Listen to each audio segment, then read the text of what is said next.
Whoa! Leviathan, thank you so much for the 14th month. I have a new greeting, guys. I have a new greeting. Let's see if I remember to use it. Oh, also, Alex Jigga, thank you so much for the 18 months. Mabusai, it's Poseidon from Mythos. Hello, welcome everybody. I just realized.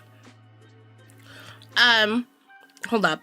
You know, I'm in the middle of eating right now because I was just so lost in the sauce with working that I forgot to make lunch. So I'm kind of eating right now, but like I already delayed stream by like 10 minutes. I'm not gonna make you guys like sit there, you know? Anyways, I hope everybody's doing well. It's actually, I haven't streamed since Halloween. Sorry, I'm moving the ghouls up so we don't have the chat's choice her horror. Whoa! You guys are wondering what I'm eating. I'm eating bulldog noodles. If you guys don't know what those are, I'm sure maybe you might have heard of them. They're like the Korean spicy noodles, but I have them in like the pink version, you know, the pink one where it's not as spicy. But I only put half the packet because unfortunately, as I get older, it seems like my body can't handle spice as well as it did when I was in high school. So yeah. Anyways. Thank you guys so much. Yeah, mabusay, like mabuhay, like in Tagalog. But mabusay, it's Poseidon. And then I'm gonna try to remember to do our outro. Sayonara. But yes, it's been a few days. I think it's been like 5 days. To be fair, I was actually planning on streaming these last few days, but I had a lot going on school-wise. So, I mean, who the fuck is surprised? Who is surprised at this point? Oh my god. Sorry, I'm gonna take a bite of my noodles. But yeah, I've been a little busy. I casted yesterday on Senior Doom's tournament, so I saw some of you guys in chat. I saw some of you guys, and I was like, ooh, shipwrecks. Also, I've been prepping, because if you guys don't know, this weekend I am hosting a big, emphasis on big, very big. By very big, I mean we have 24 VTubers. I am hosting a big VTuber TCG tournament this weekend for Pokemon TCG, in collaboration with Luminara. So some of my time's been taken up by that as well. So yeah, hopefully I will see you guys on Saturday morning. God damn, it's gonna be at like 10 a.m. We're gonna be starting stream pretty early this time around. So hopefully you guys can come by and we can have some fun, you know. But yeah, plan for today's stream. We are gonna be reacting to MandJTV as always, because goddamn do I love his videos. It'll be a lot of fun. But yeah, I don't think today's stream's gonna be too long. I think we're gonna cut it off at like do a hard cut off at like 3 hours, because I do actually have a collab tonight on Nova's channel. So I'll be helping her with some Pokemon TCG stuff, as she is also playing in the tournament. So I'll see you guys over on her channel later today. Can you maybe host a Pokemon Legends EA tournament? Maybe. I think a lot of people don't realize how difficult it can be to do tournaments, which is why I actually haven't done one in like a year. They are quite the thing to set up, and I'm very happy because Luminara has been helping out a ton, because I honestly don't think I could have done it all by myself. Yeah, they take a lot of resources. So yeah, perhaps, maybe. Yes, I'll set an alarm. Yeah, I'm so excited. We're gonna be having some casters on. We're also being sponsored by like Dual Spec, Dark Side Games, and Murasaki. It's gonna be a lot of fun. So hopefully. Did you see the announcement about Pokemon EA tomorrow? Yes, I did. It has been quite the day. We did also get the live action casting announcement for One Piece And both actors cast for Bon Clay and Ace, respectively, are so good. I am so excited. I don't give a shit if people are like, the live action isn't as good as the anime, which I feel like in most cases, live actions are never going to be as good as the anime, but the One Piece live action is so good. Like, I watched it before I actually watched, like, the anime of One Piece.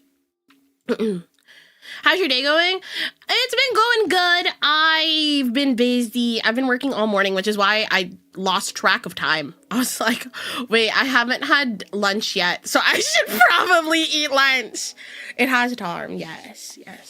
Yeah, plans for this week, we're going to be doing some reacting. We're going to finish Legends EA this week on Friday. We're going to finish Legends EA. I promise, chat, we will finish Legends EA.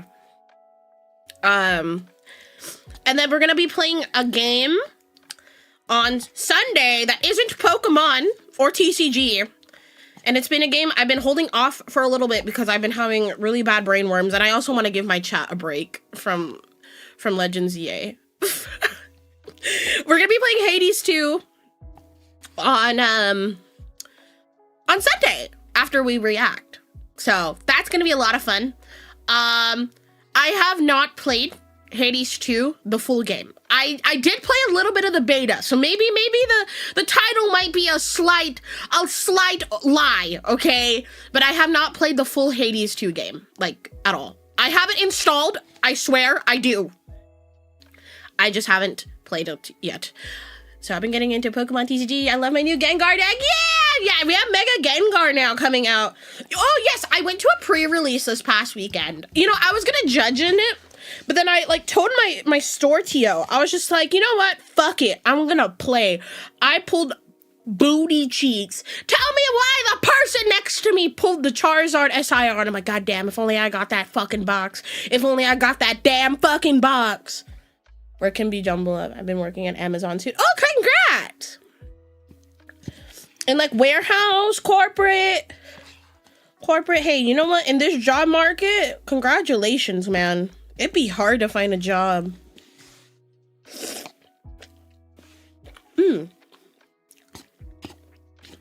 These noodles are good. Warehouse, definitely warehouse. I have a few friends that work at Amazon warehouses.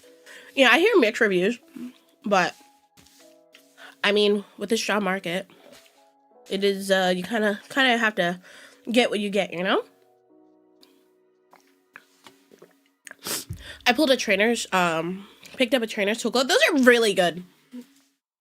Highly recommend picking, like, up some starter decks. Yeah, we'll be playing, actually, some more Pokemon TCG next week, so that'll be a lot of fun. But yeah, I'm trying to add a few more games into my rotation of games, because I feel like all I've been streaming for like the past like 3 weeks is Pokemon, which I'm sure nobody cares or complains about or is gonna complain about it. But I'm sure there's that one person's like, Poseidon, can you stream something else? And I'm like, okay, fine. I guess I'll play something else. So we will be playing Hades 2. I haven't even finished Hades 1 yet, but you know what? It's all good. It's all good. Is the cards expiring? Yeah, I mean, a lot of people have feelings about rotations. The reason why rotations are kind of a thing is because it keeps the meta healthy. Like I don't know how to describe it, but it keeps the meta healthy so we don't have like the same broken cards for like 10 years, you know? If something's broken, it'll only really last like 2 years. And you know, it allows new cards to come in and get played and old cards to kind of, you know, move out of rotation. Yeah, if rotation didn't happen, we would still be in Regidrago meta, which I don't think anybody would like. I wouldn't like it. Oh my god. Fuck Regidrago.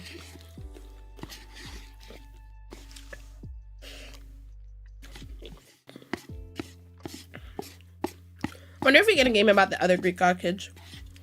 I mean, they're in Hades, but it's not like the main thing. No, I feel you. 808. My IRL TCG Pokemon decks, I don't use regular cards. I buy full arts. So I get it. Like, me having to put those away. But I mean, there's also expanded format. So, I mean, it's not as popular anymore, but expanded format does exist. So, all the cards back all the way to black and white are legal and expanded. So, that'll be fun.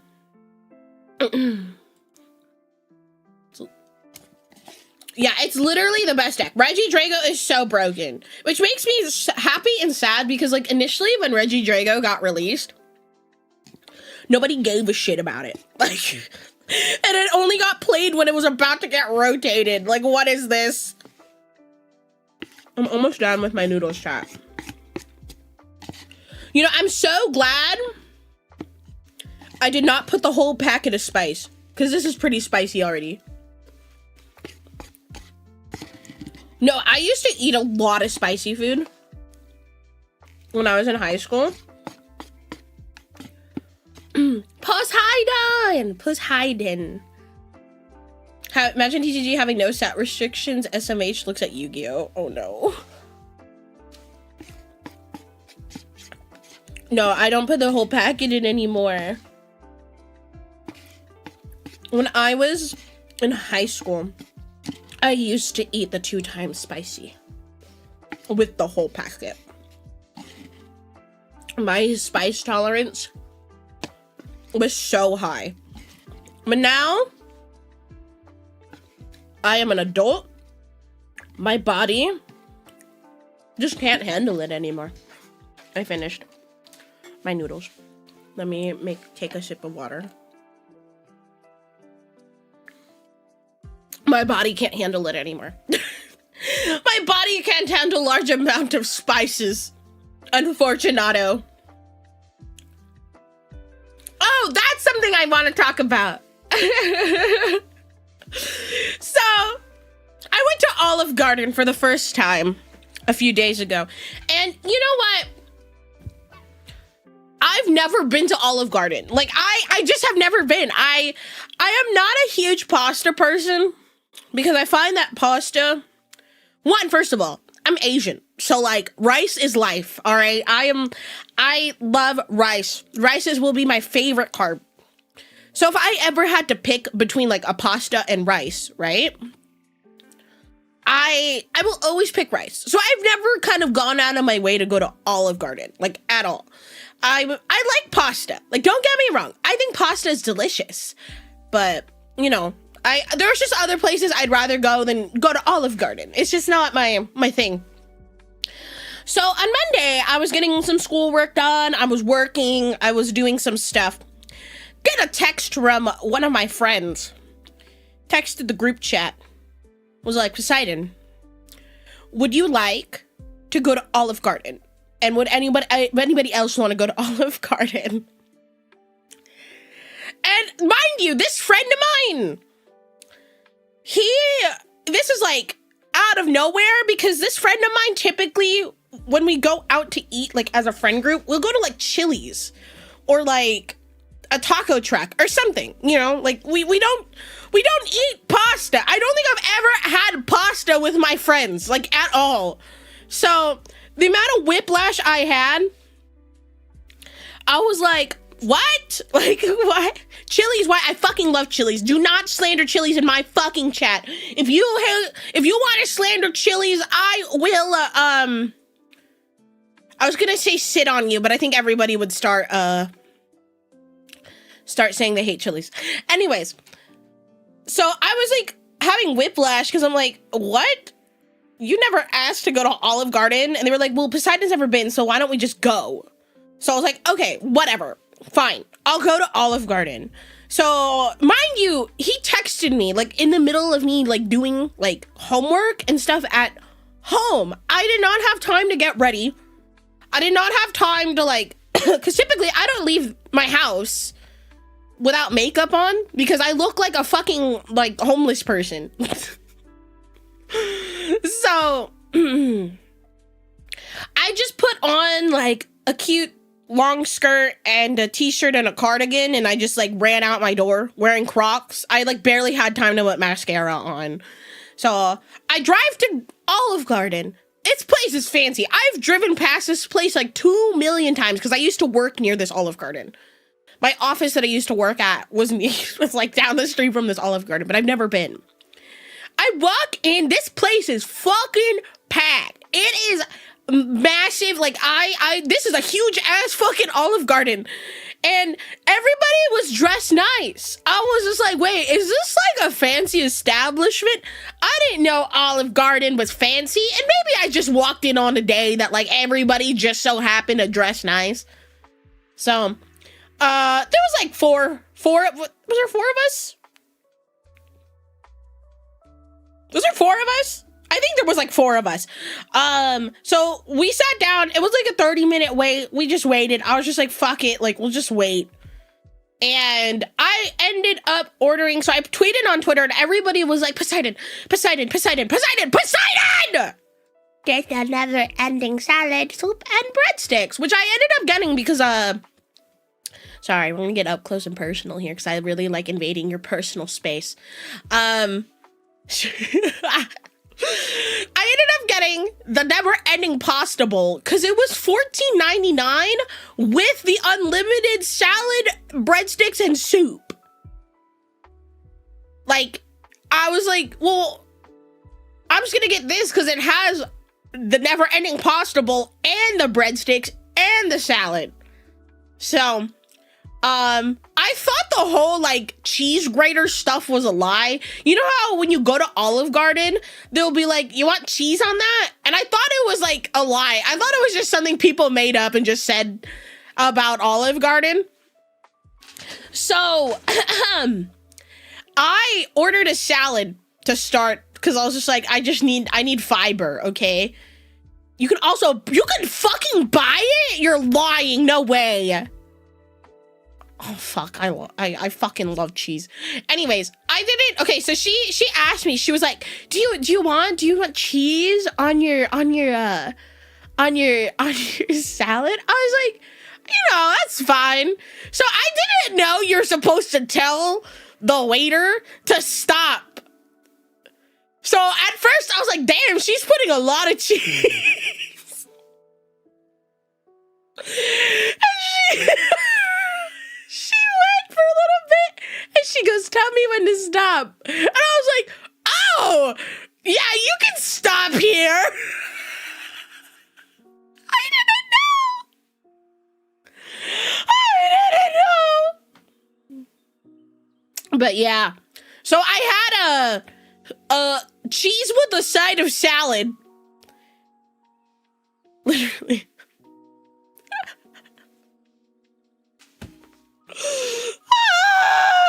And then I was like, this is great. This is fine. This is fine.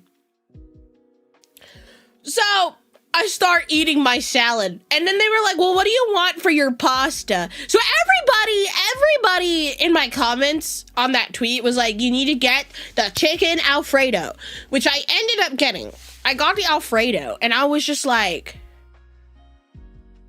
oh, this is not half bad. This is pretty good.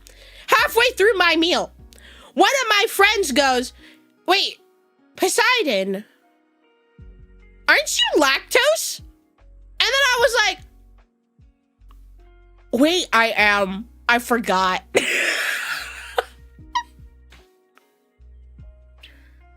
So safe to say, the next day wasn't very kind to me. How do you forget that, brother? I just don't. I just suffer consequences, okay? I like dairy, all right? I like cheese, okay? I do not give a fuck. So, I paid the price the next day. It was wonderful. I had a great time. Yeah, I just tolerate. I'm gonna do my best to tolerate the lactose. So that was wonderful. Ain't there cheese pills? Yeah, I just don't buy them. Whenever I have milk, I buy Lactaid, so I don't really buy, like, the pills. But, that was the wrong day. That was the wrong day. So the never-ending pasta bowl ended up being I could only eat one bowl of pasta. but you could take another bowl on the way back. So I ended up getting the spicy meat rigatoni that I just saved for the next day. When are we getting the Mikey stuff? Usually at the beginning of my streams, I like to yap. So yeah, I'm just catching up with chat since I've had an eventful last few days. But yeah, that was my first experience at Olive Garden. Would I go again? Honestly, I would. I think the $14.99 for like the breadsticks and the salad, the soup, and the pasta is a really good fucking deal. Especially nowadays, I feel like you might actually spend more at McDonald's. So, yeah. The breadsticks were pretty good. They were pretty good. They were delicious. One of my friends got soup, so my friend was like, you should dip the breadstick in the soup. And I was like, oh, I didn't know. Sure, why not? Why the fuck not? Yeah, it was $15. My meal was pretty cheap. So yeah, that's what happened. Also, were they unlimited? They were. Thank you for the hydrate check. Thank you. I only had like 2 breadsticks though, but my group of friends are having at it with the breadsticks. It was a lot of fun. Anyways. What else happened? Oh, that's right. I tweeted, I guess some people found out that I am a Dodgers fan. I am a Dodgers fan. So the Dodgers ended up winning the World Series this past week. And yeah. I went to Chili's, actually. I got drunk at Chili's, watched the Dodger game, and it was a great time. It was a great time. Had a really big margarita. You know how, I didn't even know what I ordered. I just told the waitress, I said, you know what, give me your favorite drink. And she just gave me, it tasted really strong, but it also tasted like Capri Sun at the same time. So it was a wonderful time. I was told I was being loud at Chili's, and I was being embarrassing. I think my friend said there was a point where I was about to cry because of how stressful the game was, and I'll be really honest, it seems like a blur. I can't remember anything, but I had a great time. I did not drive. I had a friend drop me off, so I am responsible, I promise. Yeah, I'm a Dodgers fan. Sorry to all the shipwrecks that are Blue Jays. Suck my dick. I will glaze Shohei Ohtani for the rest of my fucking life. Yeah, I'm a big Dodgers fan. I did go to the One Piece game this past summer, and it was a great time. Speaking of, my Dodger Luffy is graded now, and it should be here within the next few days. So I actually don't know the grade, and I will piss myself. If I get a 9, it is what it is. I immediately, when I got my Dodger Luffy card, when I went to the game, I brought like a top loader and like a deck box, immediately put it in there. I hope you get a 1. Fuck you. I don't like baseball that much. I was not it's funny because I don't think I used to watch very many sports up until last year. So I keep up with basketball. I've been keeping up with baseball right now because my friends recently got into it, and my high school best friend, she's super into it now. So I'm just as a Blue Jays fan, how does it feel to be second? How does it feel to be second? Football? No, I don't really follow football. I'm not really a big football fan. Not too, but yeah, I follow multiple basketball teams. So I've been watching the Lakers. I've been watching the Spurs. I've been watching Denver. So that's been a lot of fun. I've been enjoying the basketball season. But yeah. You drove at night. No, I'm a responsible adult. I don't ever, actually, I very rarely drink, like, out of my house. Jokic, my goat. Oh my gosh, we love Jokic. We do. My dad, the reason why I got, like, into sports is also because my dad, he was super into the NBA. However, he's not really a teams person. He's more of like a player person. Like, he follows specific players. He doesn't really follow like a team. Like, if a player moves from one team to the other and he likes them, he'll follow to wherever they go. Which I find very interesting. Is he a fantasy player? He's not. He's not. Is Pokemon Unite? Dude, Pokemon Unite's fun to watch. I went to go see the finals at Worlds. Yeah. Yeah, I mean, football I feel like is a little too violent for me. It's a little violent for me. Oh, esports. I keep up with League of Legends, specifically T1. I have been a T1 Glazer for the last 11 years, and I will continue to be a T1 Glazer for the rest of my life. I love T1. A reason why I did not get much sleep this last week is because Worlds is going on for League, and because it's in China, it starts at 12 p.m. my time, or 12 a.m. my time. So there have been a few nights where I did stay up till like 3 a.m. watching games. But yes, T1 made it to the finals against KT. I don't know if there's any League of Legends shipwrecks. Honestly, I'm okay if T1... I would love for T1 won again. Because I fucking love Faker. I fucking love Carrier. I love Carrier. He's a babu. I love him. But I'm okay if KT wins. They are the underdogs, and I believe this is the first time they made it to Worlds. So yeah. Dude, the Carrier fake out with Nico is so good. Dude, I loved when he became like, he played Nico and was like the wolf and like went across lane, but because he like copied the wolf, it doesn't show up on the mini map. So AL, I believe it was AL, they did not fucking know what the fuck was going on. Was it AL or was it the other team or Genji? I can't remember. Or not Genji, sorry. I get these teams all mixed up. T1 is everywhere. Yes, Faker I feel like has become an international celebrity. Dude, imagine, right? So from my understanding in Korea, all males have to serve in the military for 2 years. Like, it's mandatory. You have to go. You have to have like a really good excuse to be able to be like, yeah,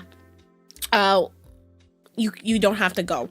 So, I mean, you saw like BTS, like I believe they did get exempt, but they still wanted to carry out. Yeah, so the Korean government literally went, yeah, Faker, you don't need to serve. You can just play League. Like, imagine being so good at League of Legends, right? That Faker, you don't have to serve in the Korean military. Can you imagine? Can you imagine? That's insane to me. Yeah, Faker did get exempt. So yeah, wonderful. I hope T1 wins because I love Carrier, I love Owner, I love everybody on that team so much.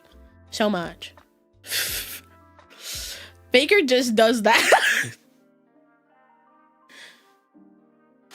Imagine he put that effort into something more productive than playing League. What do you mean? This man is a millionaire. This man owns buildings, dog. League of Legends has fed him and his family for the rest of his life. I love Faker. I love him. But yeah, I'm excited. I will be watching finals. I probably will watch the VOD. I don't know if I have the willpower to stay up late anymore. I don't have the willpower to stay up late. I'm like so tired. KT has been a few Worlds. Have they made it to finals though? I think it's the first time they've made it to finals. Yeah, Doran's first finals though, right? Yes, it is. Zeus left T1 last year. this season. I believe he's on HLE. I'm trying to remember. I was gonna say rest in peace Zayas, but he's not dead. He's just not part of T1 anymore. Yeah, BTS got to go to a different age. Yeah. Waited till the youngest member was aged. Dude, I used to love BTS. Like, I'm talking high school, middle school. I used to listen to so much BTS. But then when their music started to sound a little more Western, I was just like, I don't know. Not really into this. Yeah, there's nothing like watching those events live. We'll see. I have no idea. No idea. Favorite shiny starter? I don't know. I started hunting for another Fennekin. I'm not gonna lie. I started doing the hunting stuff again. So, I recently, I think it was the other day, I gave in. I gave in. And you know what? Flame me all you fucking want. I don't give a shit. Okay? I think some people can relate to this because as an adult, you just don't have a lot of time, especially me. Holy shit. I'm fucking tired. So I gave in and I bought one of those controllers that you can save macros on. And you want to know how much this controller cost me? Take a guess, chat. Take a guess. Take a guess. Take a guess. Take a guess. Take a guess. Because what if I told you I only bought one for $20? What if I told you it was only $20? Brand new, by the way. I did not buy any used controller. So there is this macro controller you can get at Walmart. I actually still have the box. It's right by my desk because I'm keeping the box just in case for any reason it wants to like break and I'm just gonna return it. It was $20. This controller is the brand On. It's a wired controller though. So if you're not into wired controllers, maybe this isn't for you, but I personally don't give a shit. It's the On brand, so it's the Walmart brand of controller. This controller can save joystick actions. Okay? And I have been using it to look for another shiny Fennekin because the shiny Fennekin I have is a boy and like I wanted a girl. I wanted a girl. So I have been on the AFK hunt with this controller for the last day or so and I just haven't had it. And you're probably wondering, Poseidon, why don't you fucking get the shiny charm? I'm working on it! Okay? I'm working on it. I am working on it. But yeah, on Saturday, sorry, I still have the box in my hand. I'm gonna put it on the floor. I put myself through 12 hours of hell. 12 hours of sitting here looking for a fucking Froakie. And guess what, chat? I got it. I got it! And then I put myself through another few hours over this weekend to get the shiny Litwick, which I did get, and I totaled over 20 hours looking for this goddamn fucking Litwick, okay? I don't want to ever go back in those fucking sewers again. Fuck that place. I hate it. Yeah, I wanted a shiny female Delphox.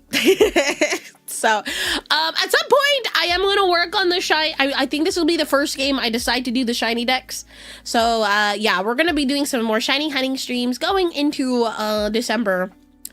So, yeah. Yeah, starters have an 85% chance of being male, so we're going to have to just keep going on it. Was yours Litwick female? Yes. Yes. I'm so happy. Dude, I texted my sister. Not Zeus or Hades. I have another sister, and she's super into Pokemon too. And she lost her mind at me because she's like, Poseidon, it should have been fucking me. I should have gotten the fucking Chandelure. It's been a while. Hello, Dark Soul. Yeah, I have to go back to the sewers. You know, I will save all of the shiny hunting sewer Pokemon for a later date. I will save it for a later date. That'll be a later side problem. Later side problem. Zuzu. I miss her. I still talk to her pretty frequently. So if you guys are wondering how she's doing great. And I'm sure if you look hard enough,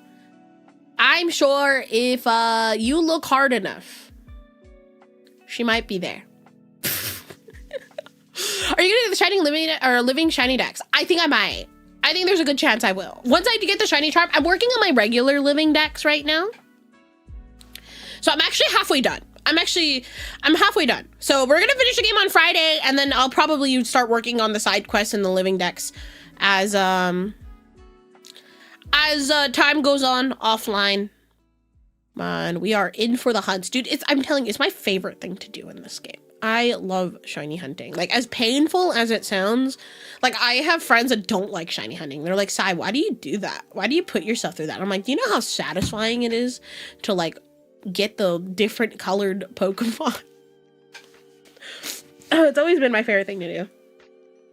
Gumi, oh yes, Gumi sound. I love Gumi. I will say, I do not look forward to doing the fossil hunts, because even if you have a shiny charm, doing the fucking fossil stuff is still at full odds. Shiny charm means jack shit when you're looking for the fossil Pokemon. So like Tyrant, Amora, and Scarm or Aerodactyl. I don't have the patience to do it, brother. You know, it's funny because I'm typically not a very patient person, but I will sit down and do shiny hunts, which I find very funny. I'm not a patient person at all. Like, even like just waiting for stuff, and even with people, like I feel like maybe as I've gotten older, my patience for certain people has gotten a lot better, but like, goddamn, just like, damn, fuck. but shiny hunting, completely different story. I have 4 full boxes shiny Pokemon in DA. Oh hell yeah. I think I have over 60 shinies right now, so that's 2 boxes. But I intend to either give some away or save it for my decks. Oh, you're saint of regarding patience. See, I'm patient in other avenues. But when I'm like waiting, especially if somebody's fucking slow playing, I'm just like, fucking hurry up. You know, it's the worst whenever somebody's slow playing and they're playing the most brain dead fucking deck. I'm like, you don't need to be taking 5 minutes on a turn, brother. You really don't. What are you doing today? We're gonna react to some MandJTV. We're probably gonna do that soon. I'm just catching up my chat on my activities in the last few days, since it's been about 4 or 5 days since I streamed. So those EA shinies much easier. Oh yeah, I feel like it's much easier because you're spawning multiple Pokemon at the same time. So that definitely makes things a lot easier. And also the fact that shinies don't despawn. They like don't despawn like at all. So, yeah, they don't despawn. So theoretically, right? You can just leave it on AFK hunt. Do you take game suggestions from fans? I'll be honest, I kind of don't, just because I am like, outside of Pokemon or like very certain games, I don't play a lot of games. Like Legends ZA is one of like the few games I have had major brainworms about. Like, but typically I don't really play very many games. So usually when I do, it's very actually seldom I play a different game other than Pokemon on my stream. But I mean, I'm down to take suggestions, but I'm just not, I can't guarantee that I'll ever play them. And catching up on your reactions to the second channel. Yes, we're almost at 10K on my second channel, which I'm very, very happy about. So yeah, I opened my second channel about 4 or 5 months ago. Yeah, like 5 months ago. I opened my second channel, and we are close to 10,000 subscribers on there. So thank you guys for your support. All the reactions that I do on stream get cut up in put on my second channel individually. So if you want to watch a specific reaction, you can always go on there. But yeah, thank you guys for the support on the second channel. I and a few other people have been working hard at making sure it stays alive. So yeah, I also do want to talk to you guys about something, just really quick. So there is a really good chance that I might be taking a long-term break. By long-term, I mean like 2 weeks.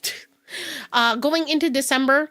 Truthfully, if I'm being really honest with you guys, I have not been sleeping very much, and I just honestly haven't had time to myself for more than like an hour or two. So there might be a good chance, and I would say might because I'm not entirely sure just yet, because I love streaming. I love it so much. That's why I'm still here, okay? That's why I'm still here. But Cam, thank you so much for the follow. There's a good chance that I might be taking a 2-week break going into December. So just a heads up, we will be reacting to a lot of stuff. So that way during the 2-week break, my second channel still has stuff, but I'm thinking about coming back for the anniversary, because my anniversary is in December. So yeah. And I have a lot planned. So I just need 2 breaks to myself just to, and also beginning in December is my finals time. So really I'm not going to be relaxing. I'm probably going to be getting a lot of studying done. So yeah, this is a really big semester for me. So I really need to lock the fuck in. And you know, I say that, but I actually have like a 94, over 94s on all my classes right now. Like my lowest grade right now is a 94. So I intend to keep it up. So if I might be taking a break in December, so hopefully that is okay with you guys. I'm sure you guys are probably like, go fucking take a break, Sai. Go. For the most part, most of my shipwrecks are pretty supportive. There are a few stinky ones and I'm just like, I don't like that. Take some rest, girl. I'll do my best. But yeah, for me, I'm just gonna thug it out this month and hopefully catch up on some sleep and get some studying done. And once I take the break in December, and then we'll come back. So I think I might do a small subathon for my anniv. If you guys want a subathon, I honestly am pretty chill with it, but I know some people don't really like subathons. So we'll see. We'll see how it goes. But that'll be probably happening in December for my anniv. I have a lot happening on my anniversary. We got some fun surprises gonna happen. Sorry. It's that time of year. It's cold, guys. I'm sniffling. Let me have this. Just not an uncapped. No. And if I were to do an uncapped, it wouldn't be like an everyday subathon. It would just not be. I really am. I'm just a very busy goddess. I'm just a very busy gal. I try to touch grass. I at least try to touch grass at least twice a week, which I do, which is why you guys don't see me on Friday nights. I touch grass. I try to go out. But yes, this is now we're going into the end of the year. God, 2025 has been quite the year. It has been quite the year. But you're weak to that. I know, but I have to. It's good for my mental health. I was about to say goodbye to my possum. You have a possum? Oh no. She has a caked over eye? Oh no. I don't know how some people do uncapped subathons. Honestly, I don't either, and I very much admire those people, because I honestly, like, when I even do like a 12-hour subathon, I'm fucking dead after. Like, I'm just like, I tried to do one last year, like a 1 week subathon, and then I got DDoSed at the end of it. So I was just like, fuck this. I'm not gonna do anything anymore. So that's kind of what scared me from doing like long-term subathons. Those are always kind of a doozy. And also, it's kind of rough too, because I actually think my YouTube audience is bigger than my Twitch one now. So I'm just kind of like, huh, no. We just can't do that game that show your IP, and it's fine. Yeah, we are not doing that one anymore. I heard it's better now, and trust me, like, I love games like that, but I just can't risk something like that anymore. No siree. No siree. No thank you. Yay, YouTube! Yeah, I know, my YouTube audience. Thank you guys so much. It's funny because a lot of them are like, it's my first time watching a VTuber, and I'm just like, oh, really? I'm so honored. I'm so honored to be your first. Let me get the reacting set up, because I think most of you guys love whenever I react to MandJTV, very specifically him. But we did, I did end up choosing another YouTuber we can watch. I believe, was it this weekend? No. It's tomorrow. Yeah, we're gonna be watching Game Boy Luke tomorrow, which I have not watched their videos yet, so I'm excited. Excited. Da, da. You're a very welcoming person. I try to be. My boy GVR. I've been hearing a lot of his videos are really good. A lot of his videos are really good. Okay, let me get all of this ready to go. No! Okay.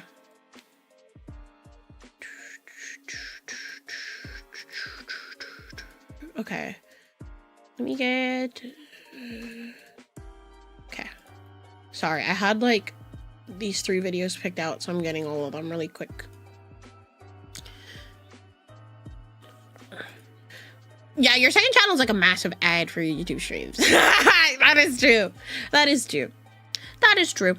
I'm working on getting some daily shorts up. Right now, I am just kind of sitting and waiting for those to get edited. So hopefully my YouTube channel will have at least daily shorts, and I will go back to making more YouTube videos on my main channel. It's just right now, a lot of my energy has been put on my second channel, because truthfully, that is where it's at right now. Apologies. My nose is not happy today. It's funny because I actually took some like the nasal spray. Well, I took nasal spray. Anyways, I think we're gonna go back to doing full screen. I've been actually like missing doing full screen. I think I actually still have it all messed up right now. Yeah, I still have it a little messed up right now. 1 second.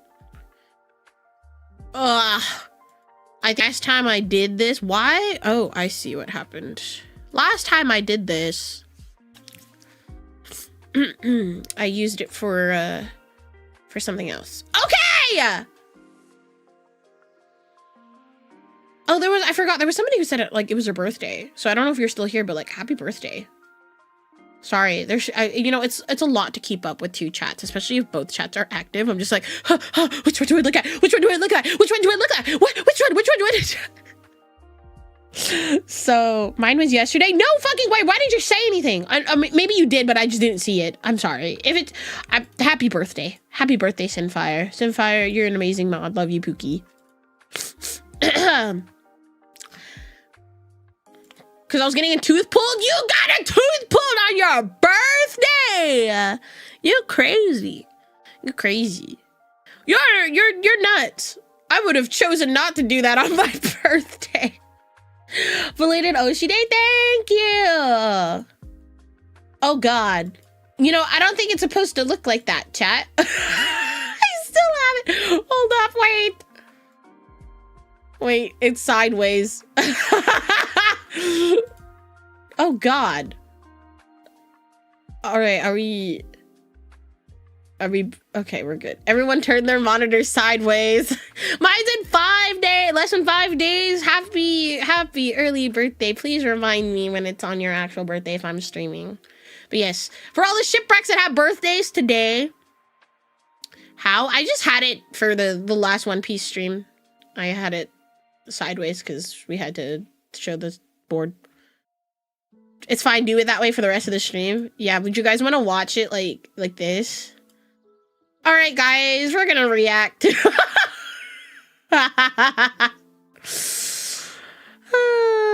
Primarina. I love Primarina. Did you know that Primarina's song is copyrighted? Don't play Primarina's song on stream. Happy Oshi Day to my TCG Oshi. Thank you. Truthfully, I haven't done TCG recently because I just haven't had the brainworms for it. Right now, it's just been Pokemon Legends EA. I am waiting for Phantasmal Flames for Pokemon to be legal because I want to play the new Zard deck with Oricorio. Oh, that sounds like so much fun. Anyways, gamers, let me turn off the music. Let's turn on the music.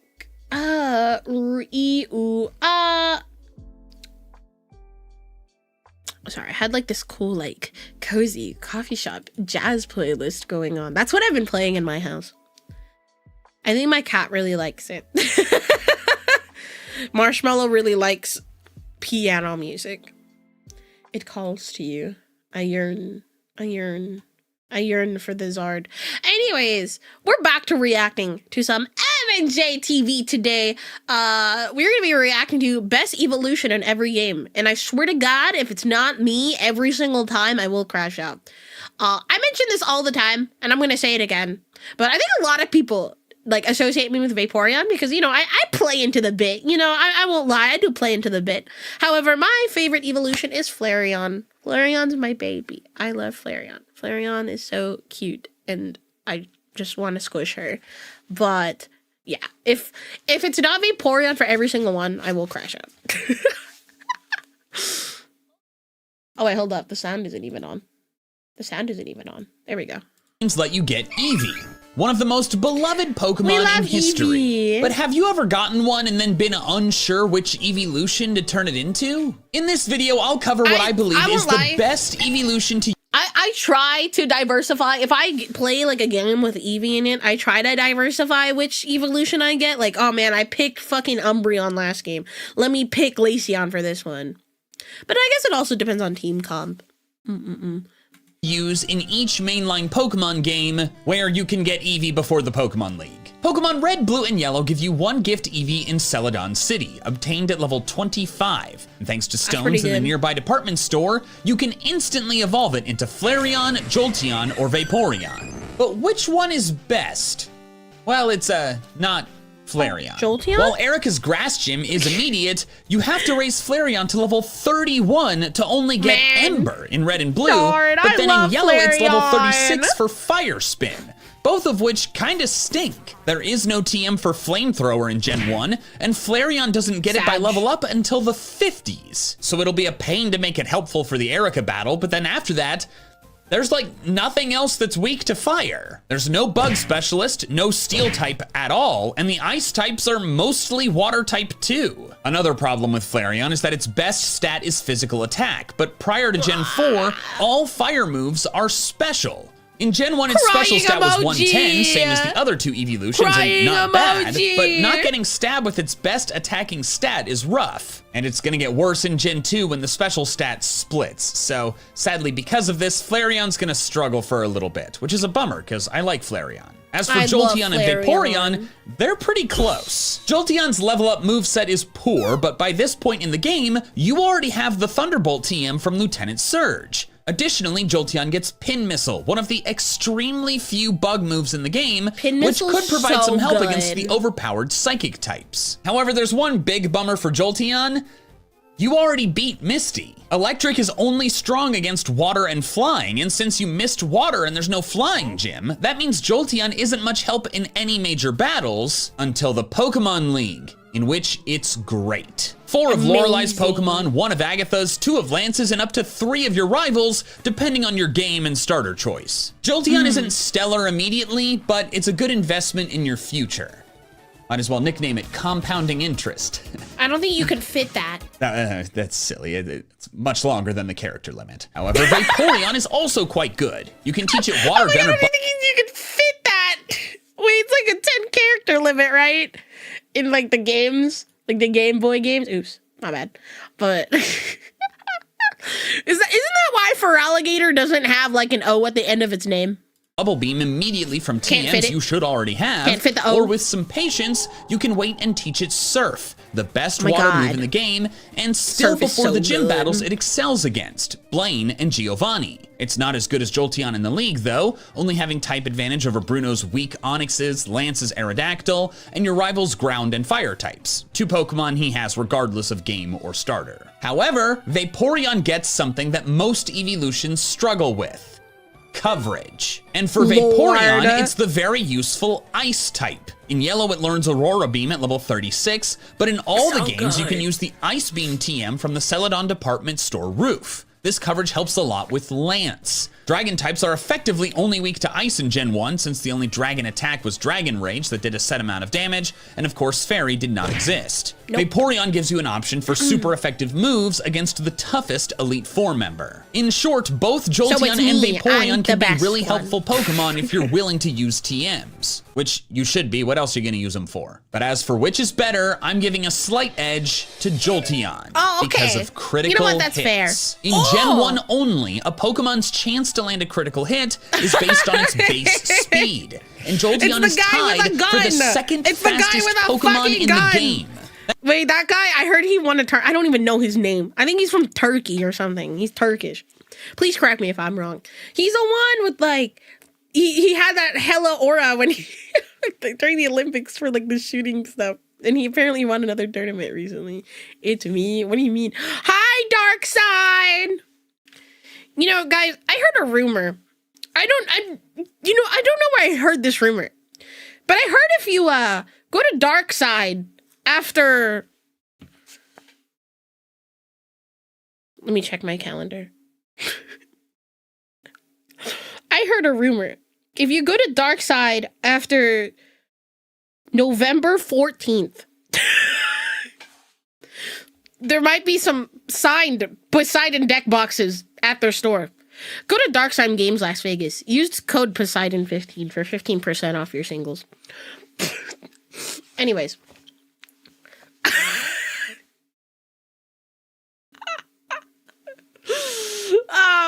That means Jolteon's crit chance every time it attacks is about 25%, around double Vaporeon's. For context, in all the games after Gen 1, the base crit chance ranges from only 4 to 6%. It's set up perfectly to just outspeed and crit blast things to death. Another bonus of Jolteon is that it makes sense even if you pick Squirtle.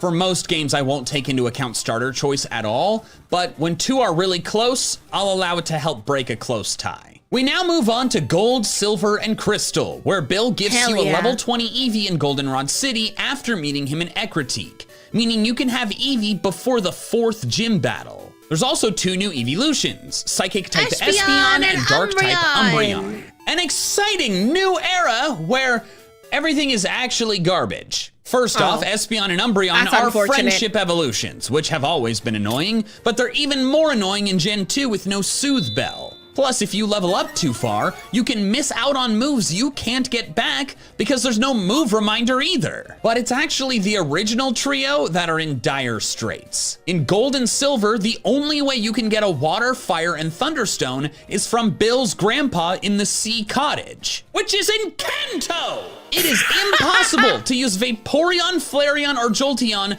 on a pre-league team without trading, which is unhinged. Like, why would you lock regional dex Pokemon to after the league? Also, side note. They weren't thinking about, I promise you they weren't thinking about that. They really weren't. Those evolution stones are the only ones in the whole game.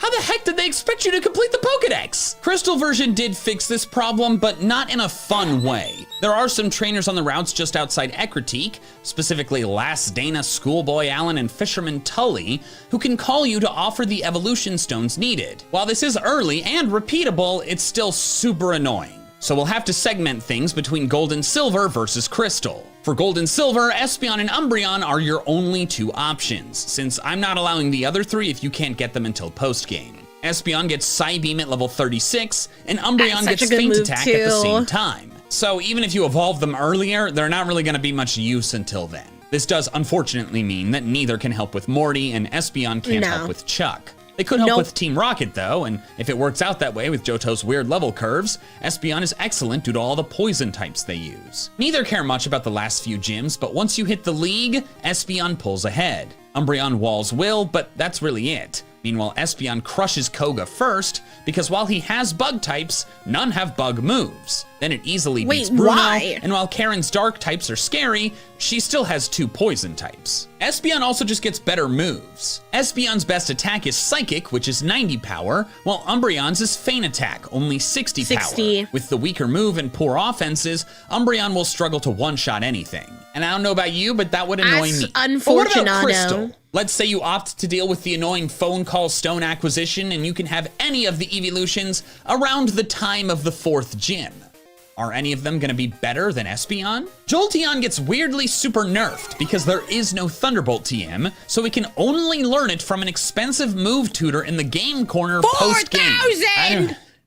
I don't know, man, there's some weird decisions in these games. Since the Eevee is level 20, that means you miss Thundershock. So unless you want to pay 5,500 coins in the game corner for the Thunder TM. I was like 4,000, that's 5,500.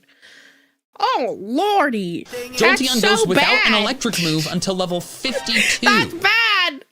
Let's go gambling. It's outrageous and sadly disqualifying. Flareon also struggles in the move department, getting only Fire Spin at level 36, then Flamethrower at level 52. Man, I feel sad that like Fire Spin's ass up until Legends EA. I mean, it's not that bad, but like I feel like Fire Spin in Legends EA is just so disgusting. Any sort of move that's like similar to Fire Spin, where it's like a damage over time move, so good. Offense is also worse now, with its 110 special being split into 110 special defense and 95 special attack. Vaporeon turns out fine though. Since you get the Surf HM and Ekritique, it immediately gets the best water move in the game, then it gets Aurora Beam at level 36, which is nice since there is no Ice Beam TM. With these 2 moves, Vaporeon beats Jasmine's Steelix, Price's Piloswine, Claire's 3 Dragonairs, Koga's Crobat, Bruno's Onix, Karen's Houndoom, and every one of Lance's Pokemon except Gyarados. This absolutely makes it better than Espeon in my opinion. Feraligatr gaining Ice Fang in Gen 4 was a huge buff for it, since it makes it so much better against the 2 different dragon specialists. Vaporeon has that ice coverage in Gen 2 without needing a TM, and is helpful across so many battles. Plus, again, thanks to the Surf HM, Vaporeon is set with its best move immediately, whereas Espeon's gonna require more patience. Ruby, Sapphire, and Emerald do not have Eevee in them, although are necessary to get Espeon and Umbreon, because they have a day and night cycle, whereas Fire Red and Leaf Green don't. And this was just implemented in such a way so that you could not get Umbreon and Espeon before the league in Fire Red and Leaf Green, which I think is stupid. So we skip over Hoenn and move to Fire Red and Leaf Green, where the choice is again the original trio of Flareon, Jolteon, and Vaporeon, since as mentioned, the Umbreon-Espeon evolution is impossible. Eevee is found in the same place as Gen 1, a gift in Celadon City, and the evolution stones can still be purchased nearby. Most everything is the same as in Gen 1, so Flareon is still struggling with move options, and Fire's just... I'm so mad! They need to do my girl Flareon better. Please! Not that good in Kanto. However, there is one significant change, and that is that instead of Thunderbolt, Lieutenant Surge gives out Shockwave. The Thunderbolt TM is instead in the game corner for 4,000 coins, and since 500 coins cost $10,000 each, it'll cost you $80,000 to afford the single-use That's a lot of fucking money. Thunderbolt. This means for Jolteon to have an electric attack, you either have to shell out a ton of money or use Shockwave, which is significantly weaker than Thunderbolt. Jolteon's Pin Missile is also less important due to the introduction of dark moves like Bite and Crunch, plus it no longer has the enhanced critical hit chance. In short, Jolteon ended up being kind of nerfed, whereas Vaporeon has remained about the same. This means Vaporeon takes the lead over Jolteon in Gen 3 because it is much less annoying to make good. Jolteon's main usefulness is in the league, and by that time, I don't know, man, just justice for Flareon. Zapdos. Now we move to Gen 4, first Diamond and Pearl, which are stupid. Leafeon and Glaceon were introduced, exciting new evolutions, but Eevee cannot be obtained without the National Pokedex. Gonna rant for a little bit here, making all these cool new evolutions like Gliscor and Leafeon and Magmortar and stuff not available until after you get the National Dex was one of the dumbest game design decisions in Pokemon history. Like, why would you do that? Why would you do that? One of the big reasons Brilliant Diamond, Shining Pearl are so bad is because they kept the same freaking decks. There's 2 fire types when you could have just had Magmortar available. It's ridiculous. I mean, yeah, they had more Pokemon in the underground, but still, I could get crash out. Dust the Chaos Master, thank you so much for the 2 months. Over, I have to acknowledge that it is technically possible to get the National Dex before the Pokemon League in Diamond and Pearl, because it's based on whether or not you've seen the Pokemon. BDSP is fucking ass. Not owning them. And so it is doable, but you're not gonna want to. Without trading over a bunch of Pokemon, you'll have to basically complete everything except the league, then evolve to obtain the Pokemon you can only see in the league. And then the Eevee you get's only gonna be level 5 if you get the gift one from Beeb, or in the teens if you get the 5% daily Trophy Garden Pokemon. It should not be done. Do not use Eevee in Diamond and Pearl. The cost is too great. But since it's technically possible, I have to tell you which one's best. Looking at only their stab moves, Flareon, Leafeon, and Glaceon have the most positive matchups against League Pokemon, but they each have a flaw. Flareon and Leafeon are physical attackers, but their best stab moves at league level are only Fire Fang and Razor Leaf. Wow! Glaceon can have Ice Beam, but it's slow and not really bulky, which means against brick-breaking Garchomp, it's not as good as it would appear. Vaporeon comes in slightly behind those 3 with 6 League Pokemon weak to water. However, as discussed, Vaporeon's ice coverage is huge for it. If you include that, its usefulness expands to 11 Pokemon. Vaporeon is also better against Cynthia's Garchomp, in my opinion, since it isn't weak to any of Garchomp's moves, and since Garchomp's weakness is 4 times, you can likely still one-shot it with an ice move, even without stab. Ice offense is great. Good. Ice defense tends to be a liability. I am just the best evolution there is. Which is why, unfortunately, in most cases, Vaporeon's gonna be better than Glaceon. This means the best evolution in Diamond and Pearl is Vaporeon, but again, this is just in the insane scenario of getting the Eevee before the league. Let's move to Platinum, the best version of Sinnoh. Okay, well, I mean, if you count Legends Arceus as Sinnoh, which it is, but it's called something different.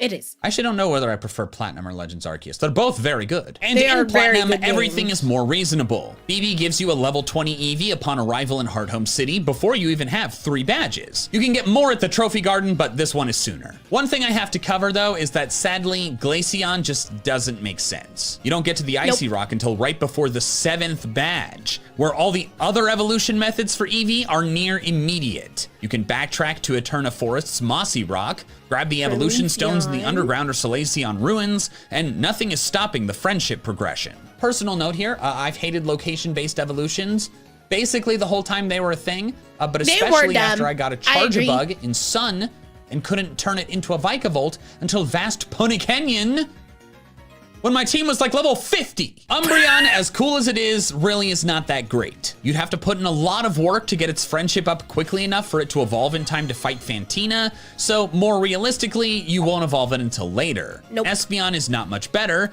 since while you could definitely have it evolve before Maylene, only one of her 3 Pokemon is actually weak to Psychic. Jolteon is good against 2 of Wake's Pokemon and more than half of Cyrus's final team, but that's it. Leafeon is about the same, but as discussed earlier, is better in the league. That leaves Vaporeon and Flareon. As mentioned, I think Vaporeon is a bit better in the league, and with the full game, it's also good against 2 of Byron's Pokemon, Candace's Piloswine, and with ice coverage, 3 of Cyrus's Pokemon. Flareon beats Maylene's Lucario, 2 of Byron's Pokemon, all of Candace's, and Cyrus's Weavile. It's really close, and I feel so bad, but I gotta give it to Vaporeon again. I want Flareon to be good, but it's just, There's a lot going against it. Both of them are slow, but Flareon is not as bulky. And while Vaporeon can get Surf once you get to Celestic Town, Flareon's best fire move will be Fire Fang after that, which isn't even that strong. Tack on Vaporeon's advantage in the league, and Vaporeon is the best once again. Although if you start with Empoleon, I say try Flareon. Now to Heart Gold and Soul Silver, and while Glaceon and Leafeon exist, you cannot get Who's the Ice Gym leader's name? Nice try, buddy. them. There is no Moss Rock or Ice Rock in all of Kanto and Johto. Dumb, I know. Additionally, the Evolution Stone situation is similar to Crystal. You can get them early, but it won't be fun, having to wait for a few trainers to call you. They're definitely incentivizing Espeon and Umbreon. While much is the same from the Gen 2 games, one big difference is that the Gift Eevee is now at level 5 instead of 20. This may sound more annoying, requiring more level grinding to catch up to the rest of your team, It's not that bad. I actually think it's better. It means your Evolution can get a stab move if it evolves by level 15, instead of 36 like before. Additionally, the Friendship evolutions are easier now since you can get the Soothe Bell and can have more level ups, each of which boost friendship. Yes, I remember but to be clear, that will still Heart suck, Gold run. even with I believe I did use Espeon during this run. Trying to get Espeon and Ishi is annoying. Yeah, I remember putting myself through that. I did enjoy Espeon. the Soothe Bell. Leveling up alone gives you too few friendship points to evolve by level 15. To safely friendship evolve the Eevee in time for its earlier stab move, you pretty much have to give it a daily haircut from the Haircut Brothers for minimum a week. Changing your clock can get around this, but it's so stupid that you have to cheese the game just to get an Evolution with an early stab move. They fixed this in later generations where they introduced evolution moves where a Pokemon learns a move as soon as it evolves, and the Evolutions all get them, but that's not until Gen 7. But however annoying, it is possible. So it does mean that now Espeon and Umbreon can be used against Morty and are strong against him. Although Espeon's obviously risky. And Espeon can now be reasonably used against Chuck too. Plus more battles with your rivals and Team Rocket's poison types. Because of this expanded earlier use, I'm saying Espeon moves past Vaporeon for the best evolution in Heart Gold and Soul Silver. Plus it's nice you can use it alongside Feraligatr. Now for Gen 5, Black and White, which famously have no previous gen Pokemon available before rolling the credits. But Black 2 and White 2 add the evolutions to its original decks. However, Leafeon and Glaceon get screwed again. The Moss Rock is in Pineo Forest, and the Ice Rock is in Twist Mountain. Ryan, Dancer Class, thank you so much for the 3 months. Also, thank you for the follow. I appreciate you. Both of which are post-game locations, so sadly Leafeon and Glaceon once again are not options. Ugh, I wish they'd changed these to Stone Evolutions so long ago. I hate location evolutions. May they rest in pain. Me too. Eevee can be caught in Castelia Park, accessible through the Castelia sewers at level 18 or 19. There's a gift one too, but that's not until you beat the league. None of the evolution stones are obtainable before fighting Berg, and while you could friendship evolve before that, it's not really worth it considering both Espeon and Umbreon are weak to Bug. So we'll mainly be looking at battles from Elisa onward. Vaporeon, the most Can I just say, she is my favorite gym leader from Unova, and I think most of you can see why. She's kind of sexy. She kind of bad. successful one up to this point is not actually that great in these games. The first reliable way to get a Water Stone is on Route 19, but it requires Surf, which you don't get until you defeat Clay, the main gym battle Vaporeon excels in. You can technically get one sooner in the Hidden Grottos, but it's like a 0.25% chance. It's not worth it. Vaporeon's ice coverage can help with Drayden, and it's quite solid against Iris as a whole, but that's really it. Flareon has almost no good matchups since the bug battle is done, then there aren't Justice for Flareon! Okay?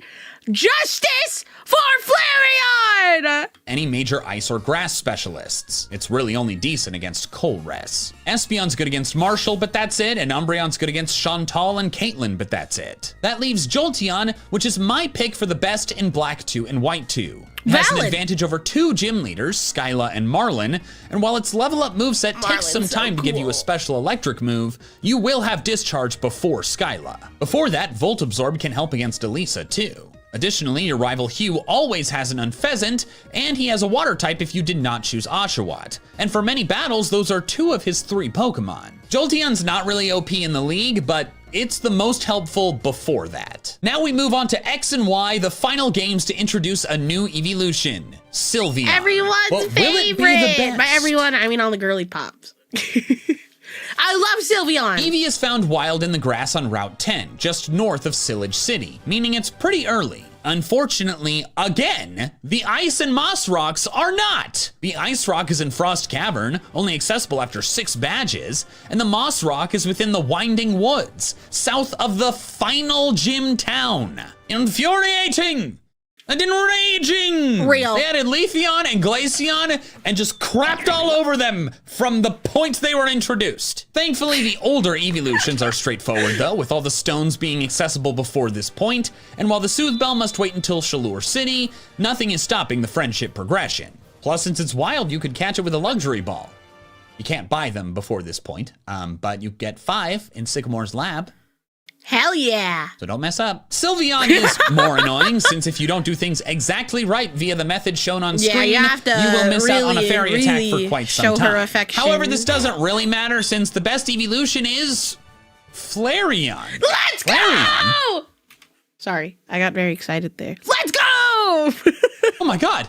Oh my god, it's Flareon! Flareon's fire typing is strong against Ramos, 2 of Clement's Pokemon thanks to Heliolisk's Dry Skin, Valerie's Mawile, and all of Wolfric's Pokemon. All the other evolutions pale in comparison. Did you have a crush on Sycamore, brother? I would suck his dick. Anyways. Then, as an added bonus, it's great against Wickstrom's Steel types in the league. Plus, it gets Flame Charge, Plus, it now gets Flame Charge. Oh my god. Plus, it now gets Why does... Flame Charge, which can help offset its poor speed. Yes, I said it, chat! I would suck that man's dick, okay? Professor Sycamore? Bro, Don't hit me. Don't you dare do that. And Flare Blitz, its strongest move, at the reasonable level of 45. Finally, Flareon is good. Celebration! All that. Who wouldn't? Thank you. Thank you. Someone said fair. Thank you. Oh, the primary reason Flareon is good is because fire is good in Kalos, just across the board, which means that Delphox and the Mega Charizards are also good. And they're definitely better than Flareon. But if you want to roll Chestnut Blastoise or Greninja Venusaur, Flareon's right there. Next is Omega Ruby Alpha Sapphire, and while you could not get Eevee in the originals, you can in the remakes, although pretty late. After catching Kyogre or Groudon and getting the National Dex, you can Dex Nav Eevee on Route 116. It is quite rare. I'm not only yeah, you're right. I'm not only taking his fucking luxury balls, I'm also fucking sucking his balls, okay? Conversation over. Well, 8, but hey, it's possible. Getting it so late also means you can reasonably turn it into any evolution because you have access to the whole map at this point. So which evolution is best against the final gym, Wally, and the league? Also, I just want everyone to know right now, I'm currently ovulating. I tallied up every major battle Pokemon each of the evolutions had a favorable matchup against, and while most had several... Sorry, Espeon, you really got screwed by the first 2 Elite Four being Dark and Ghost. There was one that was a clear winner. We couldn't tell. Sylveon. Sylveon's fairy typing is huge against Wally's very scary Mega Gallade, and then it goes on to crush both Sydney and Drake. Fairy is especially nice against Drake since the ice moves from Vaporeon or Glaceon don't really work on Kingdra. Additionally, Sylveon gets Shadow Ball as coverage, helping out with Phoebe. So good. It would be odd to go through all of this effort just to use a Pokemon for the last few battles of the game, but hey, if you want to do it, Sylveon's the best one. Now we move to Alola, Sun, Moon, Ultra Sun, and Ultra Moon, where Eevee is easily obtainable shortly after arriving on Akala Island,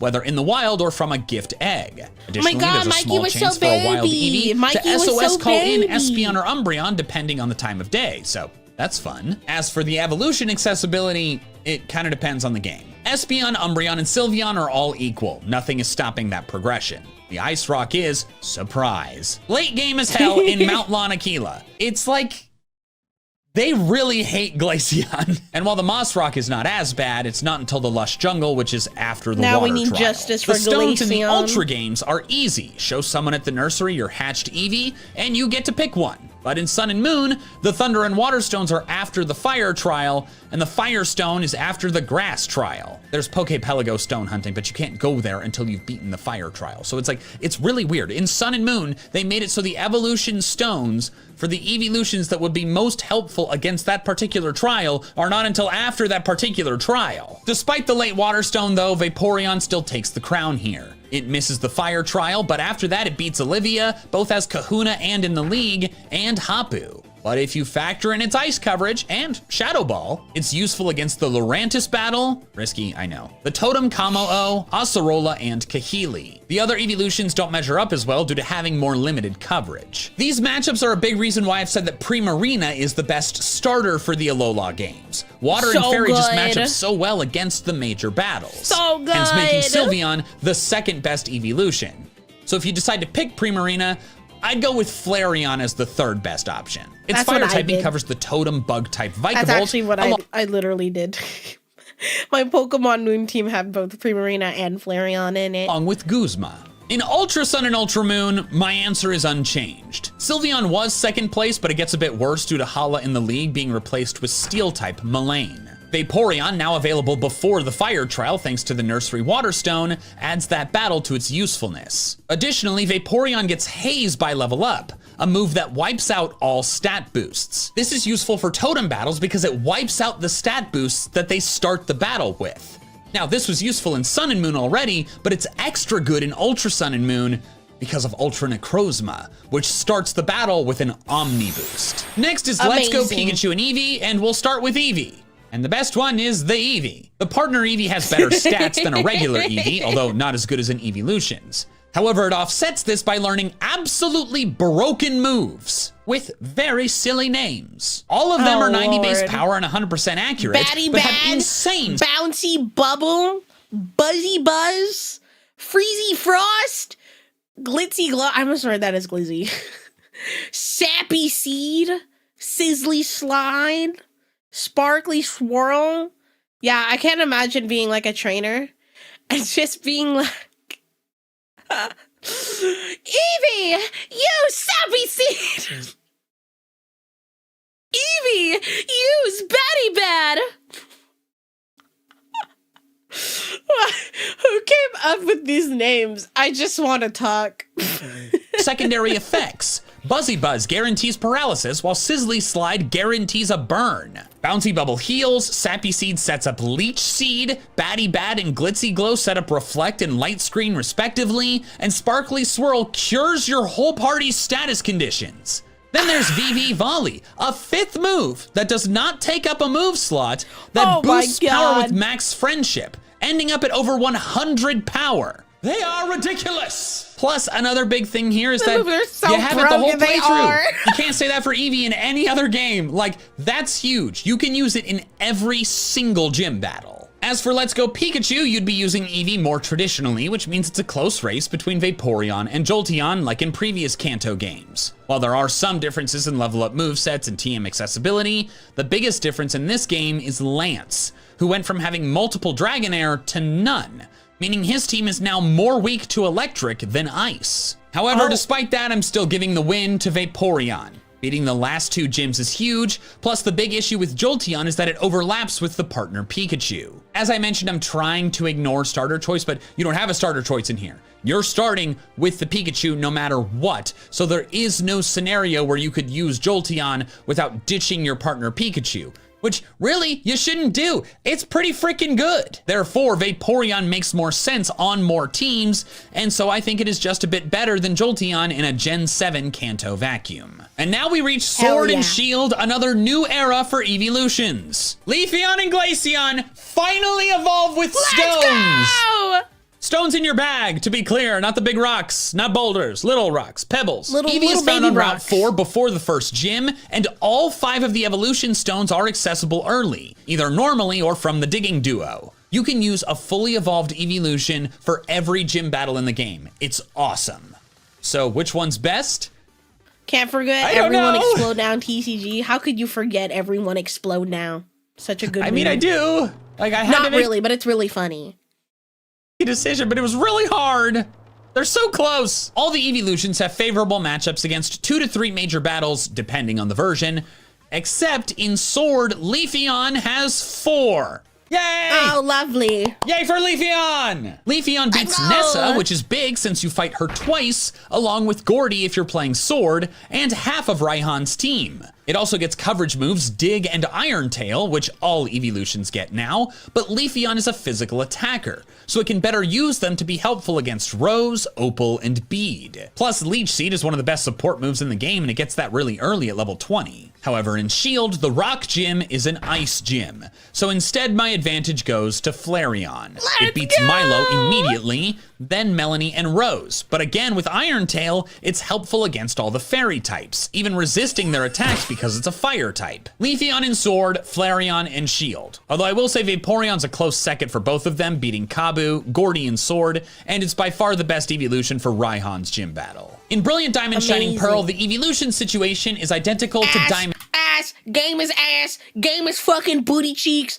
Fuck BDSP. And Pearl. You cannot get Eevee until you have the National Pokedex, which is technically possible before the league, but it will be awful and not fun for most people. Friendly reminder, well, I guess not that friendly. These remakes are trash because of the amount of platinum improvements that they ignored. You said it perfectly. You said it perfectly, Mikey. Thank you, thank you, thank you. Among other reasons. Vaporeon is still the winner like it was in Gen 4 because of how well the combination of water and ice does in the league.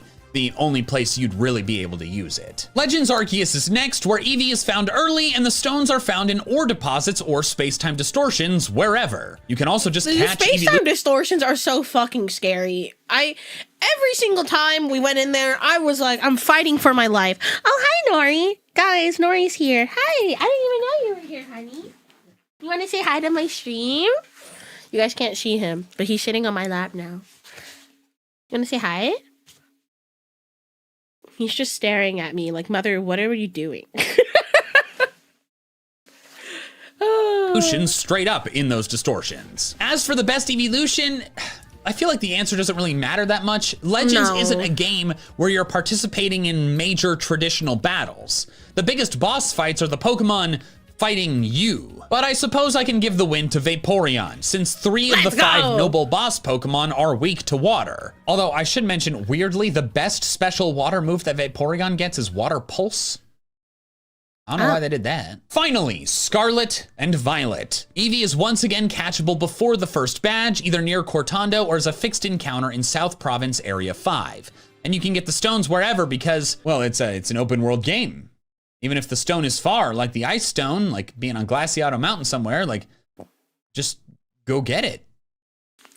I believe in you. Additionally, all the evolutions now have better coverage than they've ever had before. Leafeon gets Aerial Ace, Glaceon gets Water Pulse, Espeon gets Power Gem. They all get Trailblaze. Regardless of which one you pick, all of the evolutions are better set up for success than in any previous game before. Whichever one you use, it's probably gonna be pretty useful to you. So because of this, it's really hard to decide, so I'm gonna put more focus on the earlier battles in the game. This makes it close between Vaporeon and Flareon. Ooh, Flareon works well for the Bug Gym, Grass Gym, Giacomo's Pawniard, and the Titan Orthworm. Vaporeon matches up well against the Titan Cloth, the Fire Specialist Mila, and the Titan Bombardier if you teach it Icy Wind. As you move on later, Flareon's Fire Stab doesn't help much again until the Ice Gym, then the Steel Elite Four, while Vaporeon's Stab Water is good for the Ground Titan and the Ground Elite Four. But with coverage of ice moves and Shadow Ball for Vaporeon, then Dig and Trailblaze for Flareon, their usefulness can really expand. It's really close, but I'm giving the edge to Vaporeon simply because it's easier to use. The instant you evolve Eevee, it learns a special water move, whereas for Flareon to get a physical fire move before level 30, you have to either beat Mila or get the TM for Fire Fang or Flame Charge. By the way, side note here, Flareon could not learn Flame Charge from TM until version 2.0 of the game. Like, it was just a bug. Like, it could learn Flame Charge previously and they removed it. And they fixed it eventually, but like, Come on, y'all. Scarlet and Violet, jeez. Vaporeon needs the Icy Wind TM to help against the Titan Bombardier, but you just have to beat Giacomo for the recipe, and he's right down the road. Like I said, I think all of them can be useful, but Vaporeon's just been a consistently strong Pokemon the whole time. This also means that Glaceon and Umbreon never got a win, but Pokemon clearly hates Glaceon, and Umbreon's just like, Dark's only good against Ghost and Psychic. It's just like not that much coverage. If you enjoyed this video, check out my video about the earliest legendary Pokemon in every game. Some of them are actually like immediate. You can play through the whole game with a legendary if you have the right equipment. I'm actually quite surprised at how many Vaporeon Ws there were, but I mean, justice for Glaceon right now at this time of recording. Pokemon Legends EA, Glaceon is broken and ranked. So at least Glaceon does get its time to shine in the most recent game. So yeah, it's meta in ZA right now. But yeah, I'm actually quite satisfied. A lot of Vaporeon, a few Flareon. But yeah. Yeah. So I help Mikey with his first Nuzlocke for plan. Oh, my two favorites are dog shit. It's okay. Nori's just sitting on my lap right now. He just wants to sit on my lap, which isn't common. He doesn't usually like sitting on my lap during streams because I'm loud. Hi, baby. I love him. You know Nori, if you guys don't know, Nori's my dog. He's like a little Jack Russell Terrier. He's my baby. You're my baby. I love you. He likes when I talk to him like that. Oh. He's not a barker, though. He's a very quiet dog. I got very, very lucky with my dog. He's a quiet boy. But I figured out like a year or two ago, if I like start howling like a wolf, and I don't remember how I ended up figuring out this was like a thing. He'll start howling too, and it's really funny. If I howl, he'll start howling with me. It'll just take him a little bit. You guys want to hear it? I don't think anybody does. Probably we're drunk. That would make sense. Honestly, I don't remember. I can't even remember what I did yesterday. Does anybody go through that where you're like, I don't even remember what I did yesterday or last week? Actually, one of the rare ones that likes PDSV. I mean, if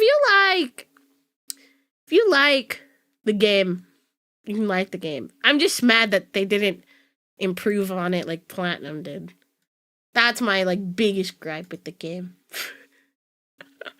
Has he tried howling along with fire truck sirens? He hates anything with wheels.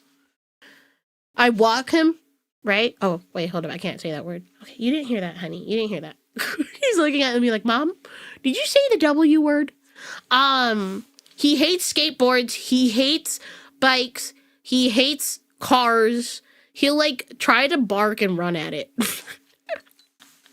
So yeah. I do. Let me see if I can get him to do it. No, can you? Wait, no. Oh wait, no. Oh no, he's freaking out. Are you okay? Maybe he doesn't want me to do it right now. No, he's looking at me like, can you stop? He's not feeling it, guys. Usually he'll start howling with me. Ow! Ow, ow, ow. He doesn't want to do it. Please do it for my stream. Do it.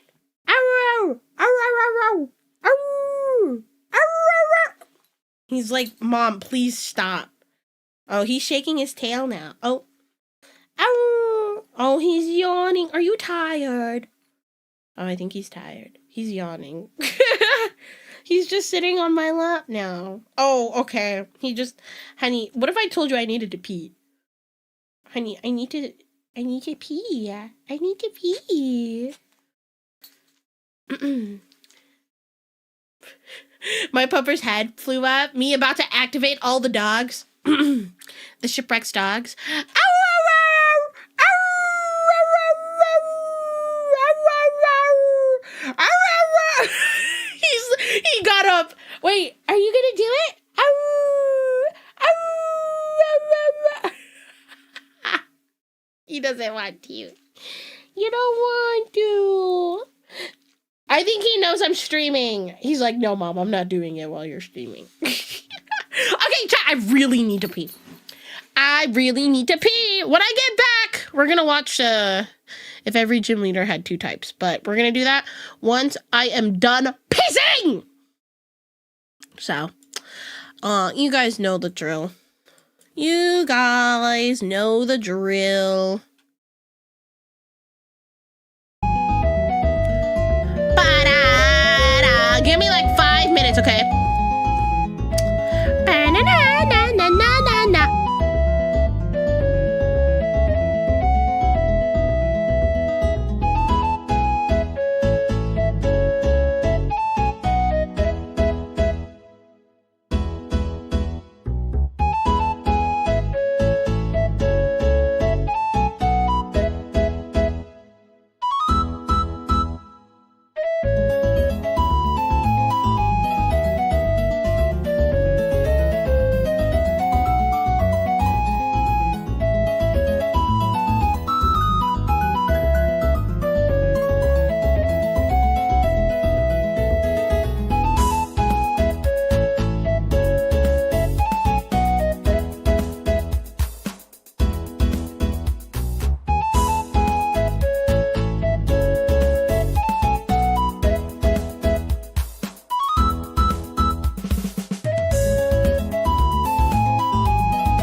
I peed.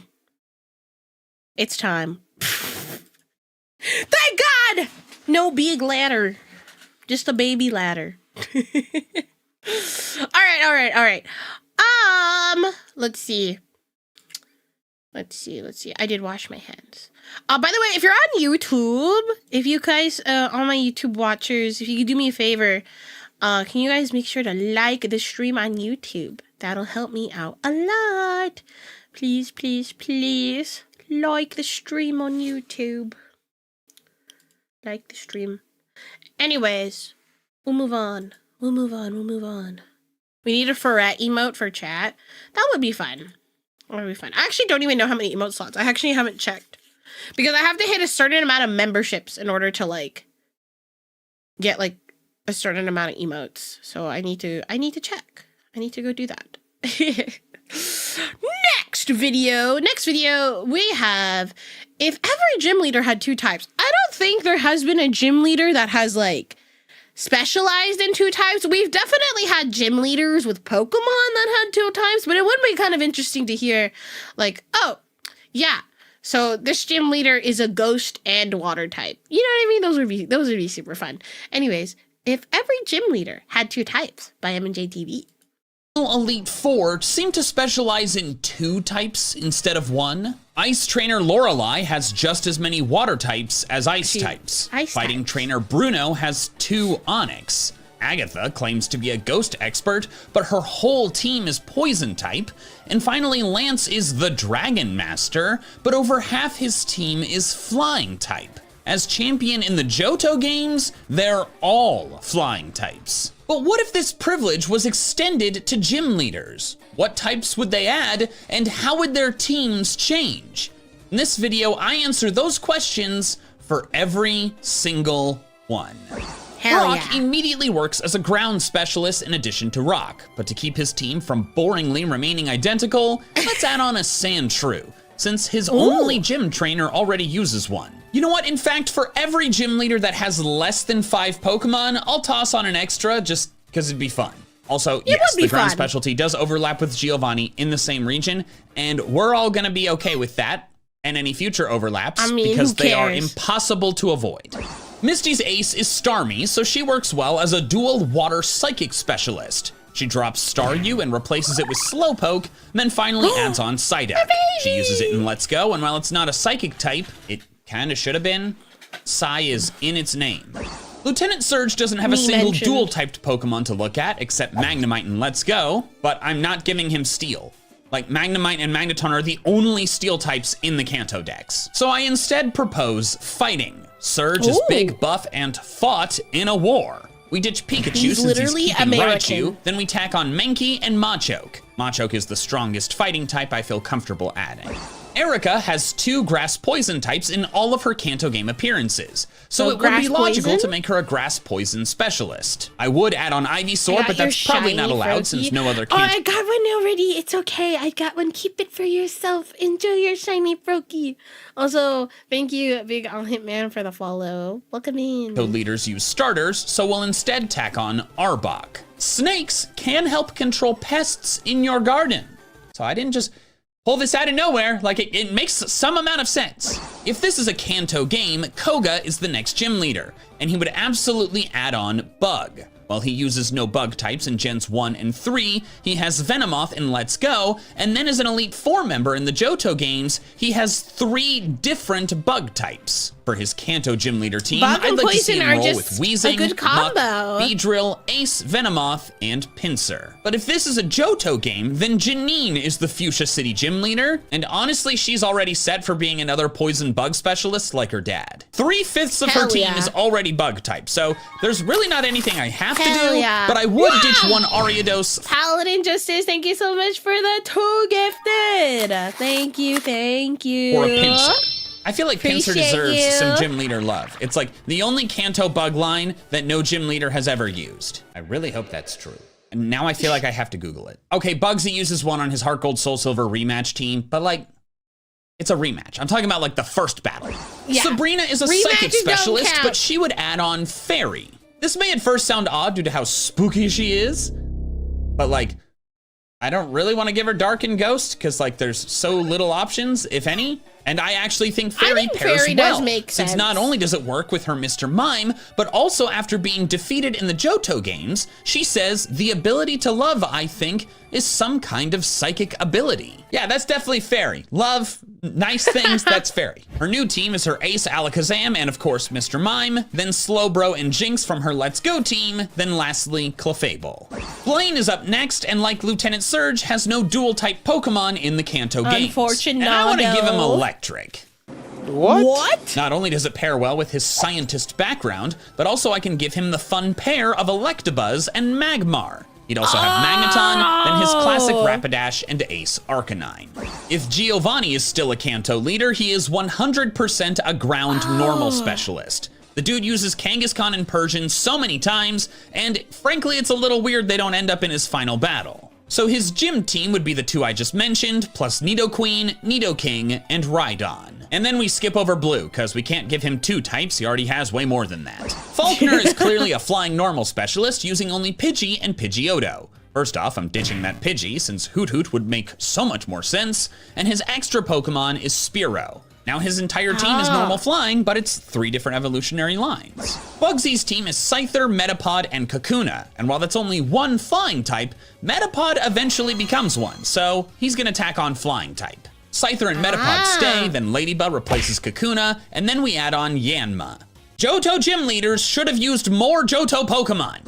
Whitney would definitely be normal.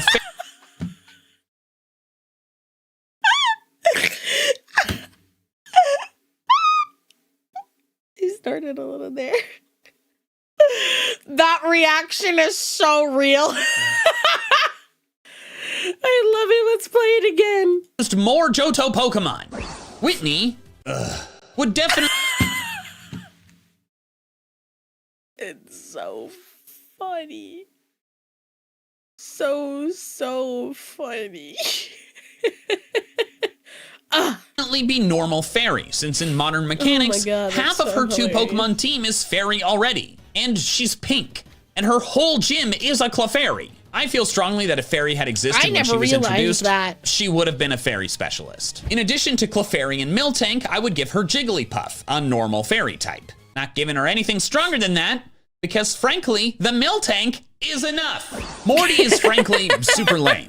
Okay, to clarify, I think Morty himself is actually pretty cool. I like his scarf, but his team is lame. He's a ghost specialist with only 1 line of Pokemon, but we can pull an Agatha with him and add on Poison to expand his options. I don't know, I just really like Morty. I think he's one of my favorites.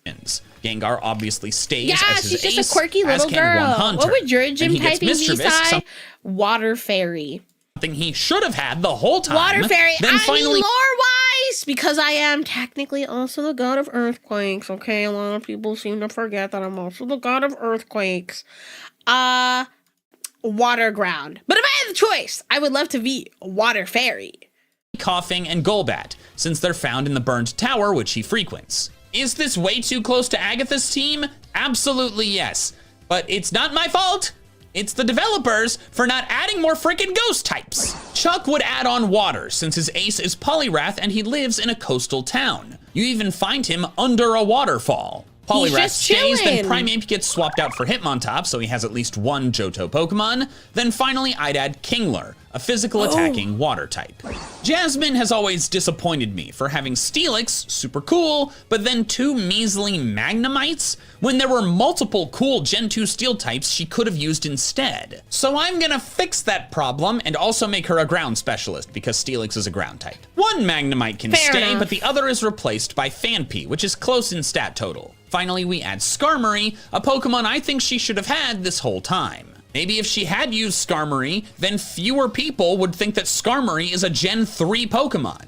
No major trainers in the Johto games use Skarmory. It's super weird. Okay, she uses one in her Heart Gold Soul Silver rematch team. But again, rematches don't count. Price is much like Lorelei. He's got just as many water types as ice types. I'd rather not repeat the water-ice duality, but I don't see any other options. Let's keep Piloswine and Dugong, but ditch Seal, because no one likes Seal. Then we'll add on Sneasel, a Pokemon he always... I like Seal.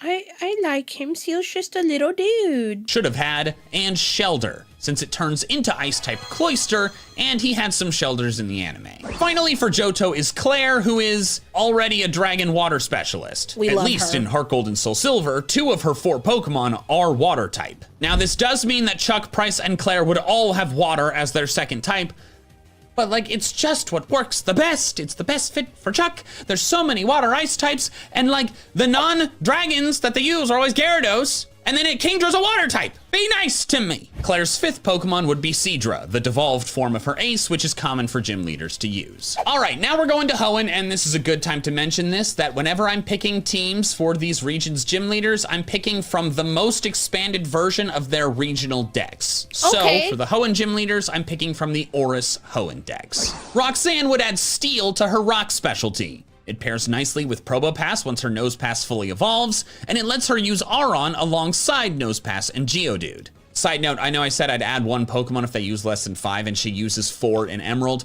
but I personally don't think any first gym leader should have more than 3. So they're an exception. I only add 1 if it would not take a first gym leader over 3. Brawly is a fighting specialist, and he would add on Water. I know, it's another water add-on to a fighting specialist, no less, but like, guys, he's a surfer who lives on an island. His title is a big wave in fighting. He has to use water. His original Emerald team is Makuhita, Machop, and Meditite, so I say we drop Meditite and add on Corphish and Marill. Specifically Huge Power Marill, so he has physical attacking water types. In all the non-Emerald games, Watson uses Magnemite, Voltorb, and Magneton. I hate this team passionately. Not only does it repeat an evolutionary line of Magnemite and Magneton, but like, we're in Hoenn! Where are the Hoenn electric types? Manectric's right there! His Emerald team repaired this egregious error, so I'm using it as the base. True. And he does still use Magneton on it, so Steel makes sense as his secondary type. Let's swap out Electrike for Aron and then tack on Mawile. Haha! It is I, Grunty boy. Oh my god, he's fancy. What's with the robe? I am here to praise Helix Mattresses, the sponsor of today's video. A few months ago, you recommended them to me, and I got one, and it has improved my sleep in spectacular ways. Oh, I'm glad to hear that. My Midnight Lux is great. The Helix sleep quiz matched me with it based on my sleeping preferences, and since getting it, I've been sleeping more soundly and comfortably and waking up with way less back pain. I got the Midnight Lux as well. Are we similar? It must be a coincidence. Yeah, You you're know what? probably I do need a new mattress. That's what I'm gifting myself this year for Christmas. I'm buying myself a new mattress. Because my damn mattress, fuck it, is so old. My mattress is like 12 years old. I've had the same mattress for 12 years. But anyways, it was so Maybe I'll get a easy to Helix. get. Free shipping in the US right up to my door, nicely rolled up in a box. They offer a 100-night sleep trial to test it out, and it passed my test with flying colors. And their 10-year warranty is lovely to have. I love everything about Helix, so I wanted to spread the good word. Well, you picked a good time. It's a fantastic opportunity for our viewers to get Helix mattresses of their own. Helix is running their Labor Day sale, where for a limited time, you can get 25% off your purchase. Look Check at out him. the link in the description below. Ah, yes, Look how praise excited he Helix. is. I gotta admit, when you first said that, I thought you were going somewhere else with it. The only place I'm going is to bed. Good night and ta-ta! Flannery uses fire, but then her second yeah. type could either be rock, due to using Slugmas that become rock-type Macargo, or ground, due to using Numel and Camerupt. I vote ground because it doesn't require evolving any Pokemon, and it fits with Lavaridge being close to the desert. Taking her Emerald team, we swap out Numel for Trapinch, and then add on Baltoy. Norman never uses any Pokemon that are not pure normal type, at least in the Hoenn region, so we have a lot of flexibility. And hear me out, I think he should use Ghost. His badge is the Balance badge, and he likes Pokemon grown in a balanced manner. Ghost type balances well with Normal, being immune to Normal's only weakness. So taking his Emerald team, we drop Vigoroth for Dusclops, which is close in stat total, and then add on Sableye. Wynonna has one of the most diverse teams of any gym leader with a type specialty, at least in the earlier games. None of her Pokemon on any individual team overlap their not flying type. So for her second type, I feel comfortable latching onto her ace's other type, Dragon. I don't want to give her a Salamence, but she does get Dragonite in Emerald rematches, so maybe she could eventually. But for now, I'd take her Emerald team and swap out Swablu for Vibrava, which works nicely since it has Levitate. Tate and Liza are basically already Rock-type specialists alongside Psychic due to using Lunatone and Solrock. I would keep their Emerald team exactly the same, but add on Relicanth. You dive to find it not far from Moss Deep, and it would give it a cool chance to shine. Wallace would add Fairy to his water specialty. His ace is Milotic, a Pokemon whose whole thing is beauty, and I honestly think should have gotten Fairy. He also uses Love Disc, another Pokemon that definitely should have gotten Fairy. Taking this team of 5, I'd drop Whiscash for Azumarill, then Celio and Seaking for Wigglytuff and Gardevoir. Juan shares Wallace's vibe, but his team differs more. While Love Disc, Whiscash, and Celio match instead of fancy Milotic and trying to be fancy Seaking, he uses mean Crawdaunt and meaner Kingdra. In case you don't remember, this Kingdra is a rest double team set, which is fully evil, and so therefore, he should have Dark type. So we drop Love Disc and add Carvanha since they have almost the same stat total. Yes, Love Disc is that bad. Then we replace Whiscash and Celio with Sharpedo and Absol. I chose Absol because it and Juan have similar upward hair vibes, and also oddly it can learn Water Pulse. Now for Sinnoh, picking teams from the Platinum decks. For Rourke, as boring as it is, unintended, Ground makes sense to add to his rock specialty. Like Brock, he has Geodude and Onix and works underground. Replace Geodude with Hippopotas. Remember, no first gym leader with more than 3 Pokemon. And this is a rock ground team through and through. Gardenia is tricky. I feel like rock and ground are like, you always kind of just have to put them together. You kind of always just have to do that. Poison Roserade, but her other 2 Pokemon have nothing to do with poison. I actually think a totally different type works better. Fire. Now, hear me out. Okay, I'll hear you out. I'm questioning the fire choice here a little bit. Her Platinum team has Cherim, not Cherubi, which changes forms in the sunlight. But her only way to set that up is Turtwig with Sunny Day. I think it'd be cool if she replaced Turtwig with Chimchar, starter for starter, and then added on Magby. Then she'd have 3 Pokemon that can use the sun, plus just the generally powerful Roserade. Next is Maylene, a fighting specialist. At first I wanted to give her Steel due to Lucario, but none of the Platinum deck's Steel types really fit her vibe. I don't know how I feel about that. Instead, I wanted to give her Psychic. It works well with her pink hair and Metatite, and then if we tack on Kirlia, it can turn into Gallade for a rematch. Or she could just have one to begin with, but it might be a bit much to have a level 30 gym leader with 2 Pokemon that have base stat totals over 500. I know Norman's done it, but like, he's got the whole Truant thing that kind of balances it out. Crasher Wake is a wrestler, so fighting type is an obvious fit. And yes, it's water fighting again. It will continue to happen. I am sorry. I'll have him keep Floatzel and Gyarados, then add on Machoke since it fits his buffness, and a Toxicroak. Krogunk is found in the Pastoria Marsh, and its dry skin ability pairs well with any rain he could use. Fantina is a ghost specialist, but she should add on Flying. Her ace is Mismagius with Levitate, but also Drifblim feels like her signature Pokemon too, thanks to the yellow plus on her dress, and it's what she uses in contests. If her battle is the 5th one, like in Diamond and Pearl, her team should be the Drifblim, Gengar, and Mismagius she already has, plus Murkrow because it's another Duskstone Pokemon. With Gen 4 mechanics, all of these Pokemon float. Sorry, Gengar. May your Levitate rest in peace. If she's instead the earlier 3rd gym leader, like in Platinum, I say the team should just be devolved to Mismagius, Drifloon, Haunter, and Murkrow. Byron should add Rock to his Steel specialty. It's a nod to his son Rourke, plus not only is his Bastiodon part Rock type, but it also allows him another Rock Steel type, Probopass. I see his team as Bastiodon, Probopass, Steelix, and Graveler. I like that one. I chose Graveler since it's all over Iron Island, just like Steelix. And he has a little cabin there.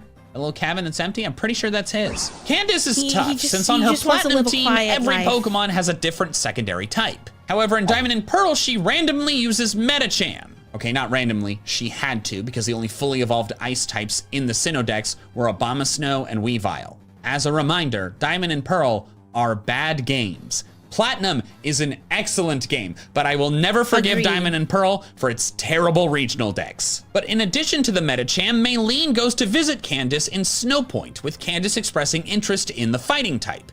So therefore, Candace's second type should be fighting. I want to keep her 2 aces, Frostlass and Abomasnow, then have Metacham, of course, then add Machoke, caught nearby at the Acuity Lakefront. Finally, I'd give her Glaceon. I think she should remain a majority ice specialist, and yes, this is replacing the Sneasel she does use with Glaceon, a Pokemon she's never used, but I just feel like she should have used Glaceon. The Ice Rock is right there. Finally in Sinnoh, Volkner. Full electric team in Platinum, only half electric in Diamond and Pearl. Again, worst regional decks of all time.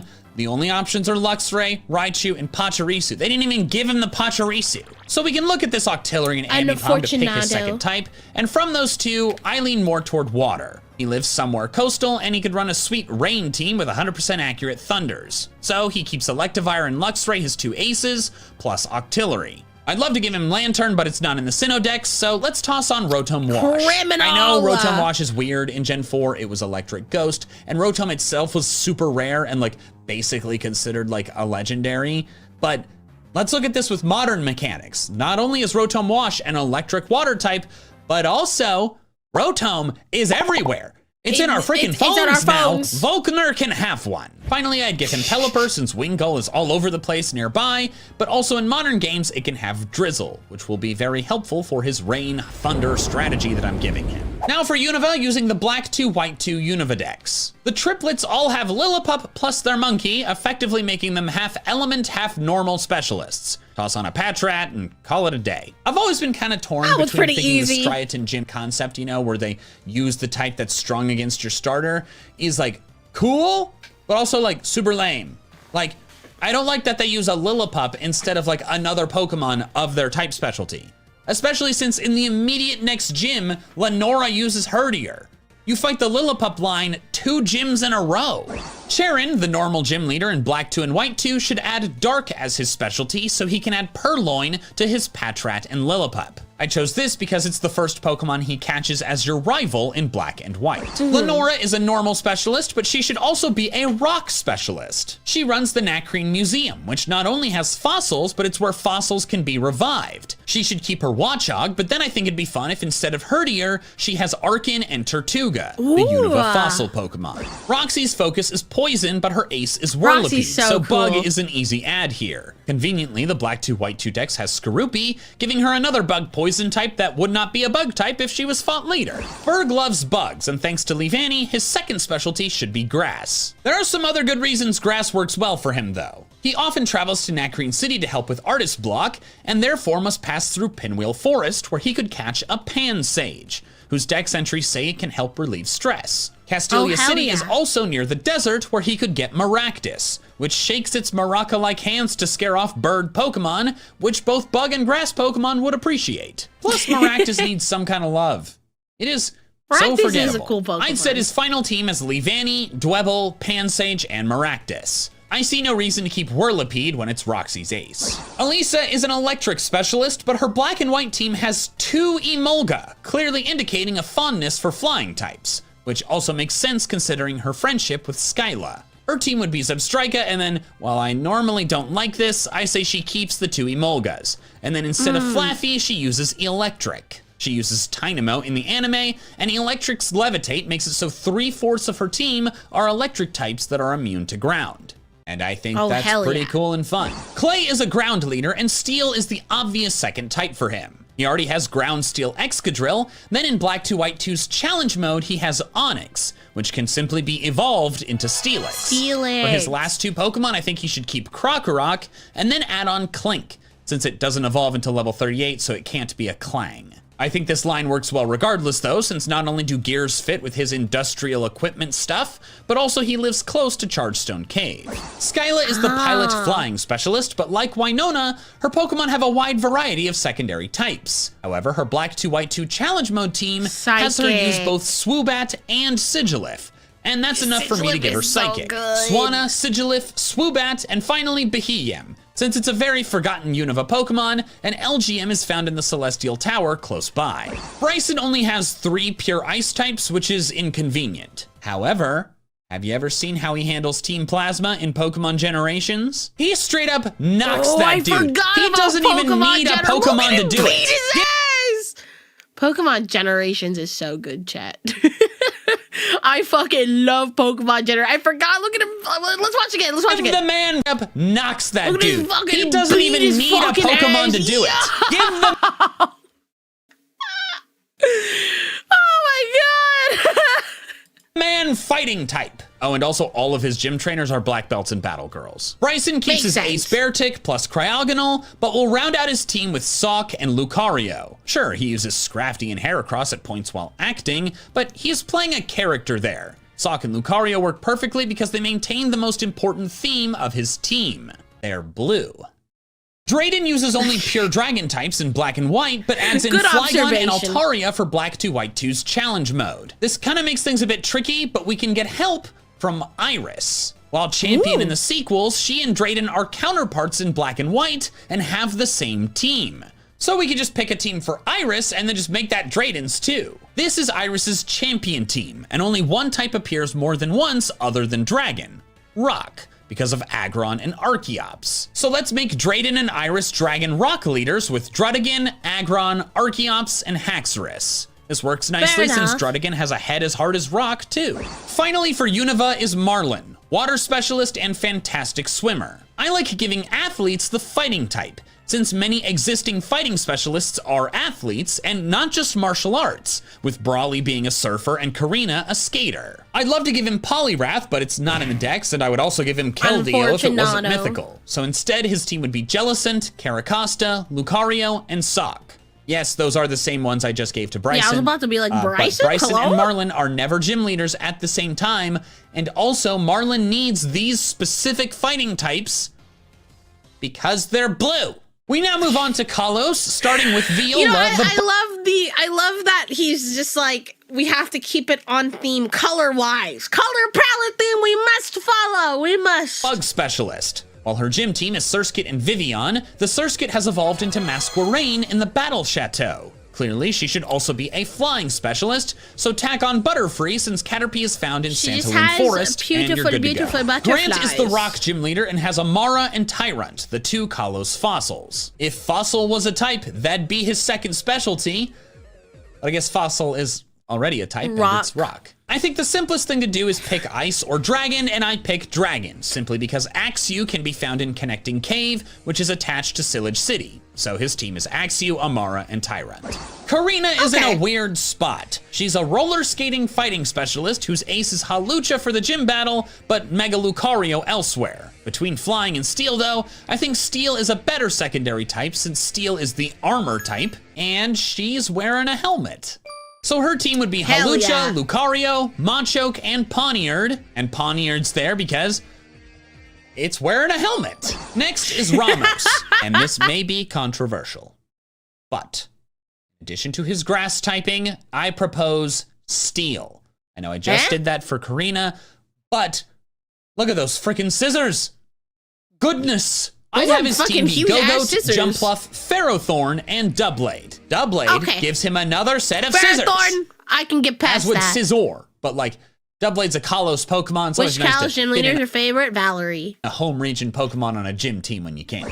Clement would add normal to his electric specialty simply because Heliolisk is a normal type. I'm not doing steel again, but also I'm not giving any more attention to the freaking Magneton line. In the first 6 generations, 5 gym leaders use Magnemite or Magneton. It's ridiculous. I would make Clement's team Heliolisk, Dedenne instead of Emolga, because it's like really weird that he used last gen's Pika-Clone that like the last gen electric gym leader also used. Like, why the hell did he never use Dedenne in the first place? Diggersby, since he has one in the anime, and Luxray, because he has one in the anime. Valerie would add Psychic to her fairy type. I know this aligns with Sabrina, but the 2 of them actually have 3 things in common. 1, they use Mr. Mime. 2, their gym uses warp tiles. And 3, they have scary eyes.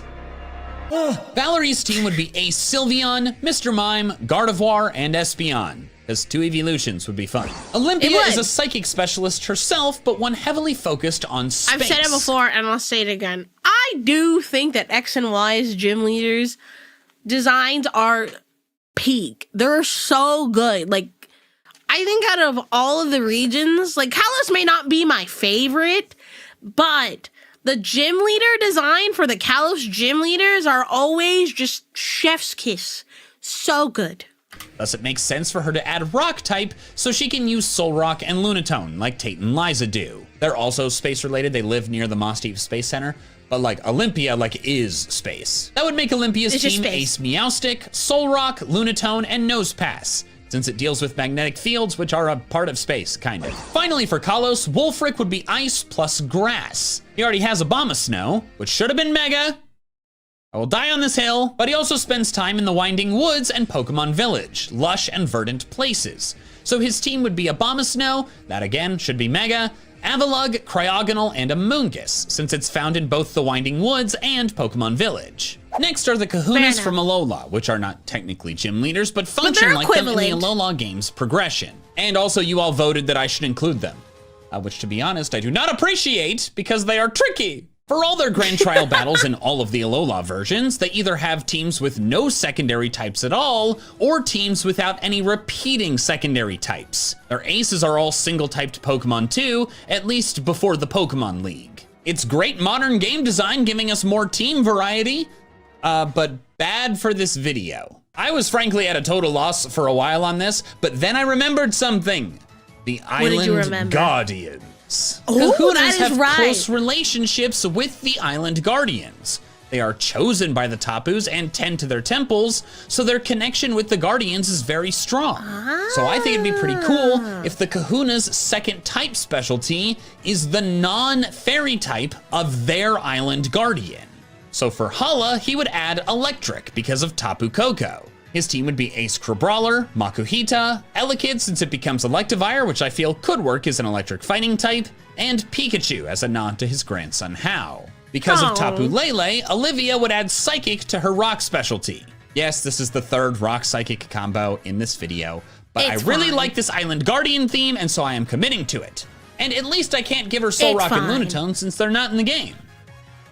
I definitely would if they were, though. Olivia's team would be Ace Midnight Lycanroc, Nosepass, Pau Oricorio, which is the psychic type Akala Island one, and Starmie because she loves gems and it basically is one. I chose Nosepass over Anorith, Lileep, and Boldore because her league team always has Probopass, probably the one that works in her jewelry shop. Nanu's Island Guardian is Tapu Bulu, so in addition to Dark type, he gains... Or unpaid, who knows? Maybe she's not paying for her Probopass. Grass. This works nicely since, as I've discussed in other videos, his Alolan Persian should be dark grass type in order to properly wield the power of the watermelon it swallowed. Unfortunately, though, neither Cacturn nor Shiftry are in the Alola Dex, which is inconvenient. Instead, his team would be Alolan Persian, Krokorok, Trevenant, since it's not dark type, but is spooky, and Cradily, since it's the most deserty grass Pokemon in the Dex due to being rock type. As a reminder, Tapu Bulu's ruin is in the Haina Desert. Finally, Hapu, who thanks to Tapu Fini adds water to her ground specialty.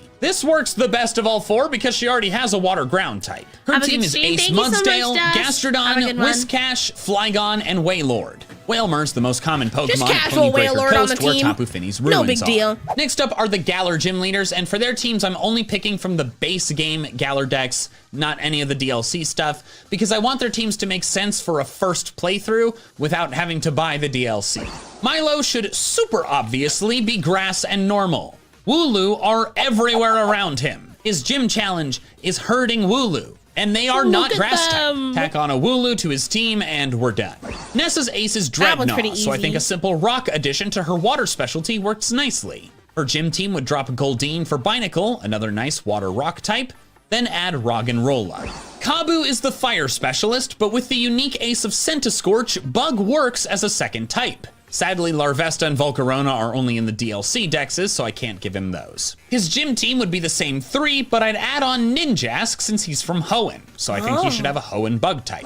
B is tough to decide since she uses almost no dual type Pokemon, but she does use Pangoro in the gym battle, and I think Dark works well for her second type. She tries to avoid weakness and thus always appears intense, and I think the combination of combat and darkness achieves that well. Her team would be Ace Machamp, Pangoro, Scrafty, Sirfetch'd, and Crawdaunt. Alistair would add ground to his ghost specialty, mainly because he uses Runerigus. This allows him to also use Golurk, which he doesn't use, but it fits perfectly. This would make his gym team Ace Gengar, Runerigus, which I evolved from Yamask for the first gym battle, Golurk, Cursula, and Silicobra, since it's found close to Stow-on-Side. Opal would die, so I don't have to write her entry. I'm just kidding. It's just that hers is tough, and she's just that old. Yeah, she's just gonna die. No big deal. She's retired, and I'm tired, and I didn't feel like doing it. But this is my job, all right, so I'll do it. Opal's Ace Alcremie has no secondary typing, then all her others have different secondary typing, none of which pair with Fairy again within the Galar decks. So I say forget all those and let's get environmental, in multiple senses of the word. Her gym is in Balanleia, a town within a forest that has giant mushrooms. Very so pretty. Let's do grass. Pretty do you see now what I was saying about multiple senses? Because like it's her environment, but also like environmental, going green, nature. What? Hold up. What are my neighbors doing? You guys hear that? Sorry, I had to pause. My neighbors just...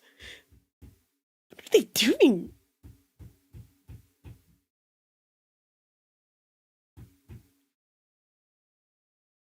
Yeah, it's like knocking. Oh, well. Grass you know, type. it's fine. I'm screaming like half the time, so, you know, I'll let them knock. Anyways, Alcremie stays, of course, but then we had... God. Wait.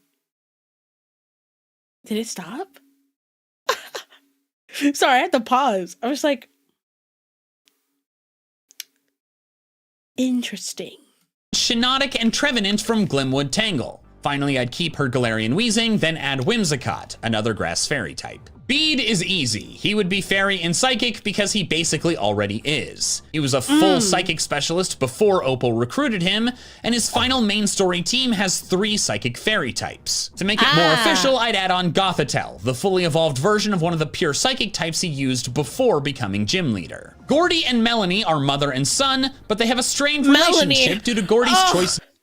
Oh, Lord. Chat.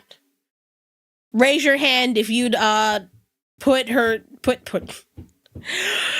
head between her thighs. God damn, my neighbors, what are they doing? No. She thick. Me, honestly, same. What the fuck are my neighbors doing? I have never heard them like hammering something like on a wall. Maybe they're putting a frame up. I don't know.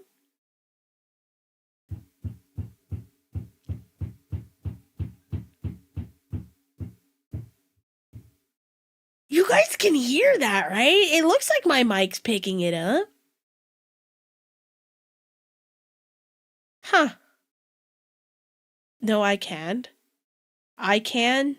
Yes? Oh, so you guys can hear it. Okay. Not to focus on ice types like his mother. And honestly, I'm with Gordy here. Like, he set a boundary and just wanted to forge his own path. Are you and sure not just it's copy hammering and not the headboard of a bed?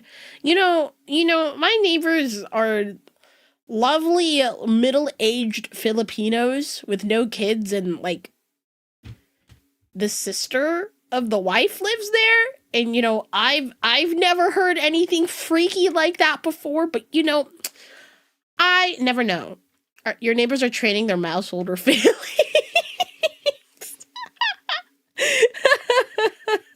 Sorry, I don't mean to take away from this video, but like, I'm just like, I've lived here for so long, and I'm like, they're usually really quiet. Parent did. That's fully reasonable, and Melanie freaked out about it like an immature, overbearing Little League parent. Like, come on, Melanie, be a better mother. Go to therapy.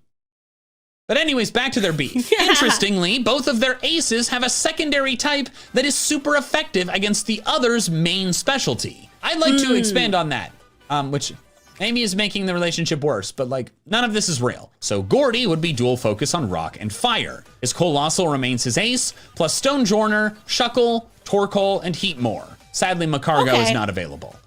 which is maybe the first time I've ever said that. Then Melanie with Ice and Water, I know, again, sorry, would have Ace Lapras, Cloyster, Arctivish, Ice-Q, and Wailord. Piers would add Poison to his dark specialty, since Skuntank and Toxtricity make up 2/3 of his Galarian Star Tournament team. That would make his gym team Obstagoon, Low-Key Toxtricity, Skuntank, Malamar, and finally the perfectly suited Drapion. Meanwhile, his sister Marnie would add Fighting to her dark specialty, since she uses Toxicroak and Scrafty, starting with their unevolved forms from the very beginning of the game. I know this is the same as B, but their teams are very different. Marnie would use Grimmsnarl, Morpeko, Toxicroak, Scrafty, and Hitmonlee.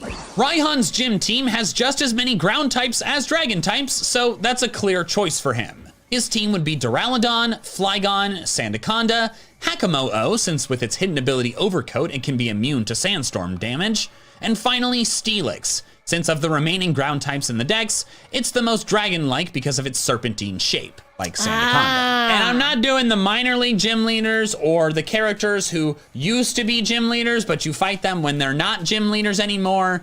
It's just, this video's long enough. So finally, Paldea. Katie is a bug specialist, but is also a baker running a patisserie.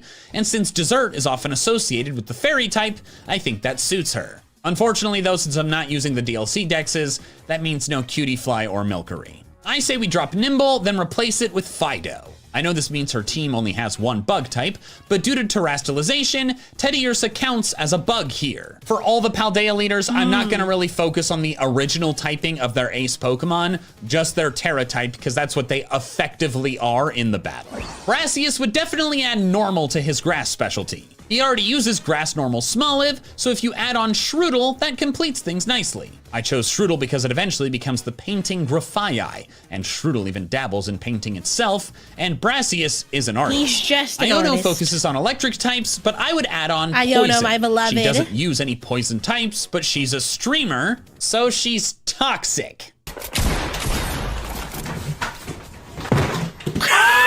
Taking her gym squad, I'd remove Luxio and put in Toxtricity, which would be under its evolution level, but it's fine. Lance used underleveled Dragonites, she can use a little bit of an underleveled Toxtricity. Then I would add Marini since it's found close to coastal. You know what? I used to play League of Legends. I will allow the toxic streamer allegations, okay? I will allow them just this once. Hi, V-Love, hello! Grafaiai is so underrated. Remember when Pokemon tried to promote and tease his Pokemon like it was something special? Dude, Grafaiai is fun. I like Grafaiai. Lavincia. Oh yeah, no. If we're comparing Iono and the new streamer character who's also electric, Kanari, Iono is definitely less toxic because Kanari actively like cusses you out.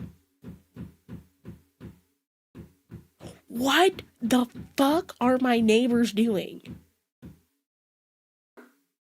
Uh-oh. Kofu is a water specialist whose town is right up on a desert, and in fact, sandstorms can start during his gym battle. Because of that, I think he ought to be using some ground types better suited for a sandstorm. His team keeps Crabominable. Guys, I'm sorry, I keep pausing because it's so loud. After this, I might actually go check because it sounds like it's going on outside. Well, in the Veluza, he so lovingly mentions vaulting. Vaultin' Veluza! But then I'd swap Vaultin' Wugtrio for Veluza! Dugtrio to be cheeky, then add on Gastrodon. Larry is easy. He's a normal specialist in the gym, but flying in the league. So he could just be normal flying for the gym battle.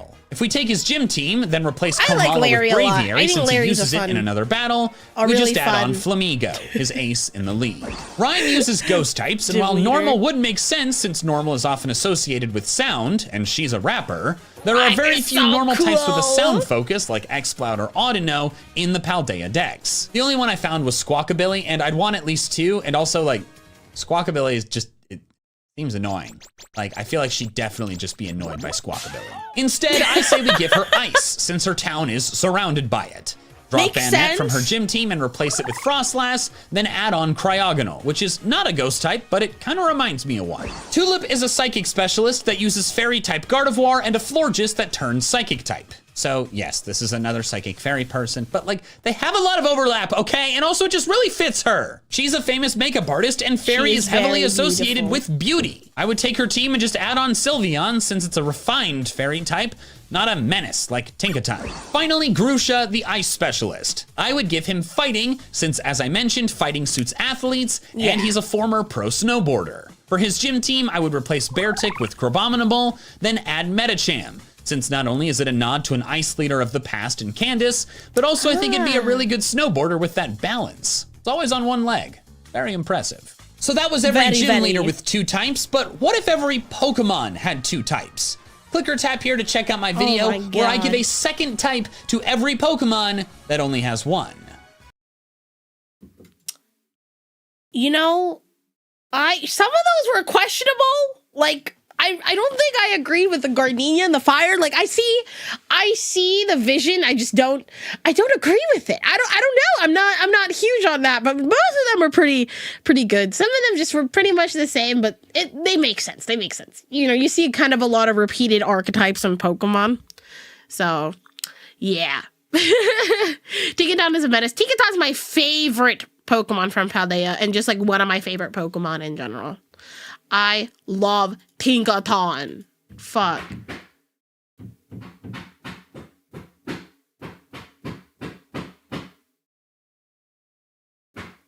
Hold up.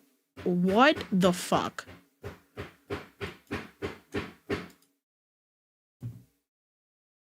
I will be right back, chat.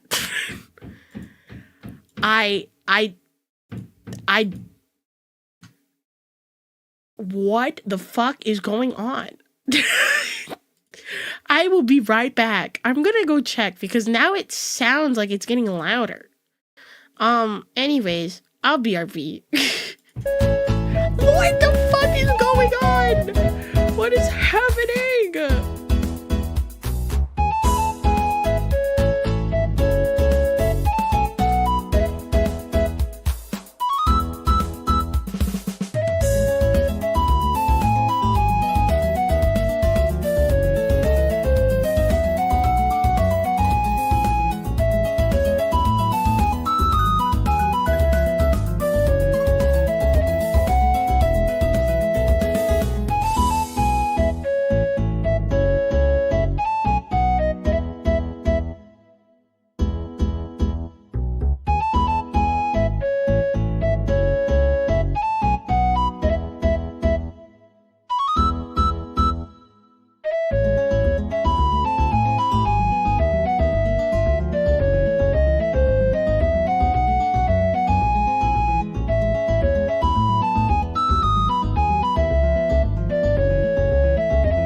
What's happening?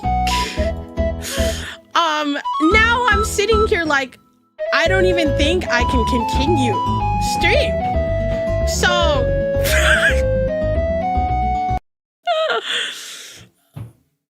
my God. I was just like, what are my neighbors doing? It's not my neighbors. It's not my neighbors. It's not my neighbors. So, can you guys hear it? So I guess my HOA, because I have HOA, okay. They are fixing some, I guess they're sealing up some stuff on all the roofs in my neighborhood just to prevent leaks, just because it's been raining a little more in Atlantis. So, they're doing that so it doesn't leak.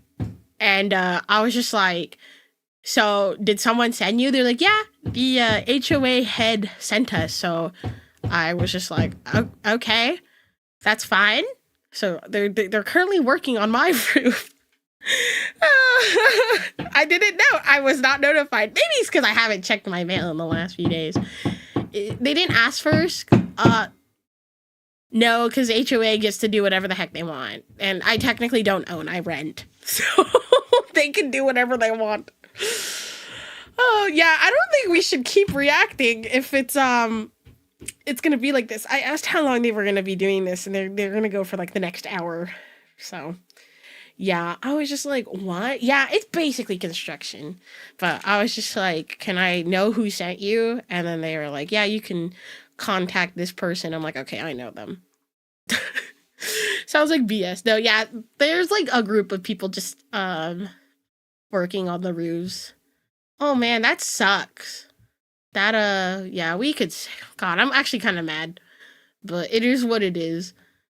Dude, that's so frustrating. Okay. Well, we have some options. Actually, no. Hold up. No, we got to save that for next stream. Well, if they're going to be working for the next hour, I don't think we can effectively continue. But it's all good because we also have reacting throughout this week. So, yeah, sorry. I didn't know this was going to be like this.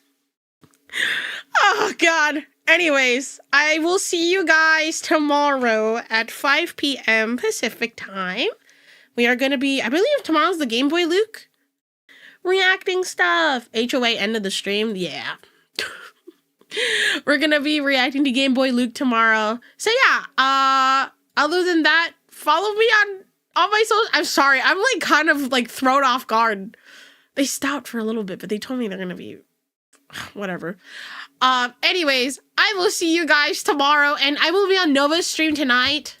So yeah, if you guys want to watch me teach her how to play some Pokemon TCG deck, please hang out at Nova's stream at 6 p.m. Pacific time, 9 p.m. Eastern. But yeah, anyways, bummer. I'm also bummed. They stopped, but I still hear them outside. Oh wow. Anyways. Alrighty, gamers, I'll see you later. So sorry. Bye-bye.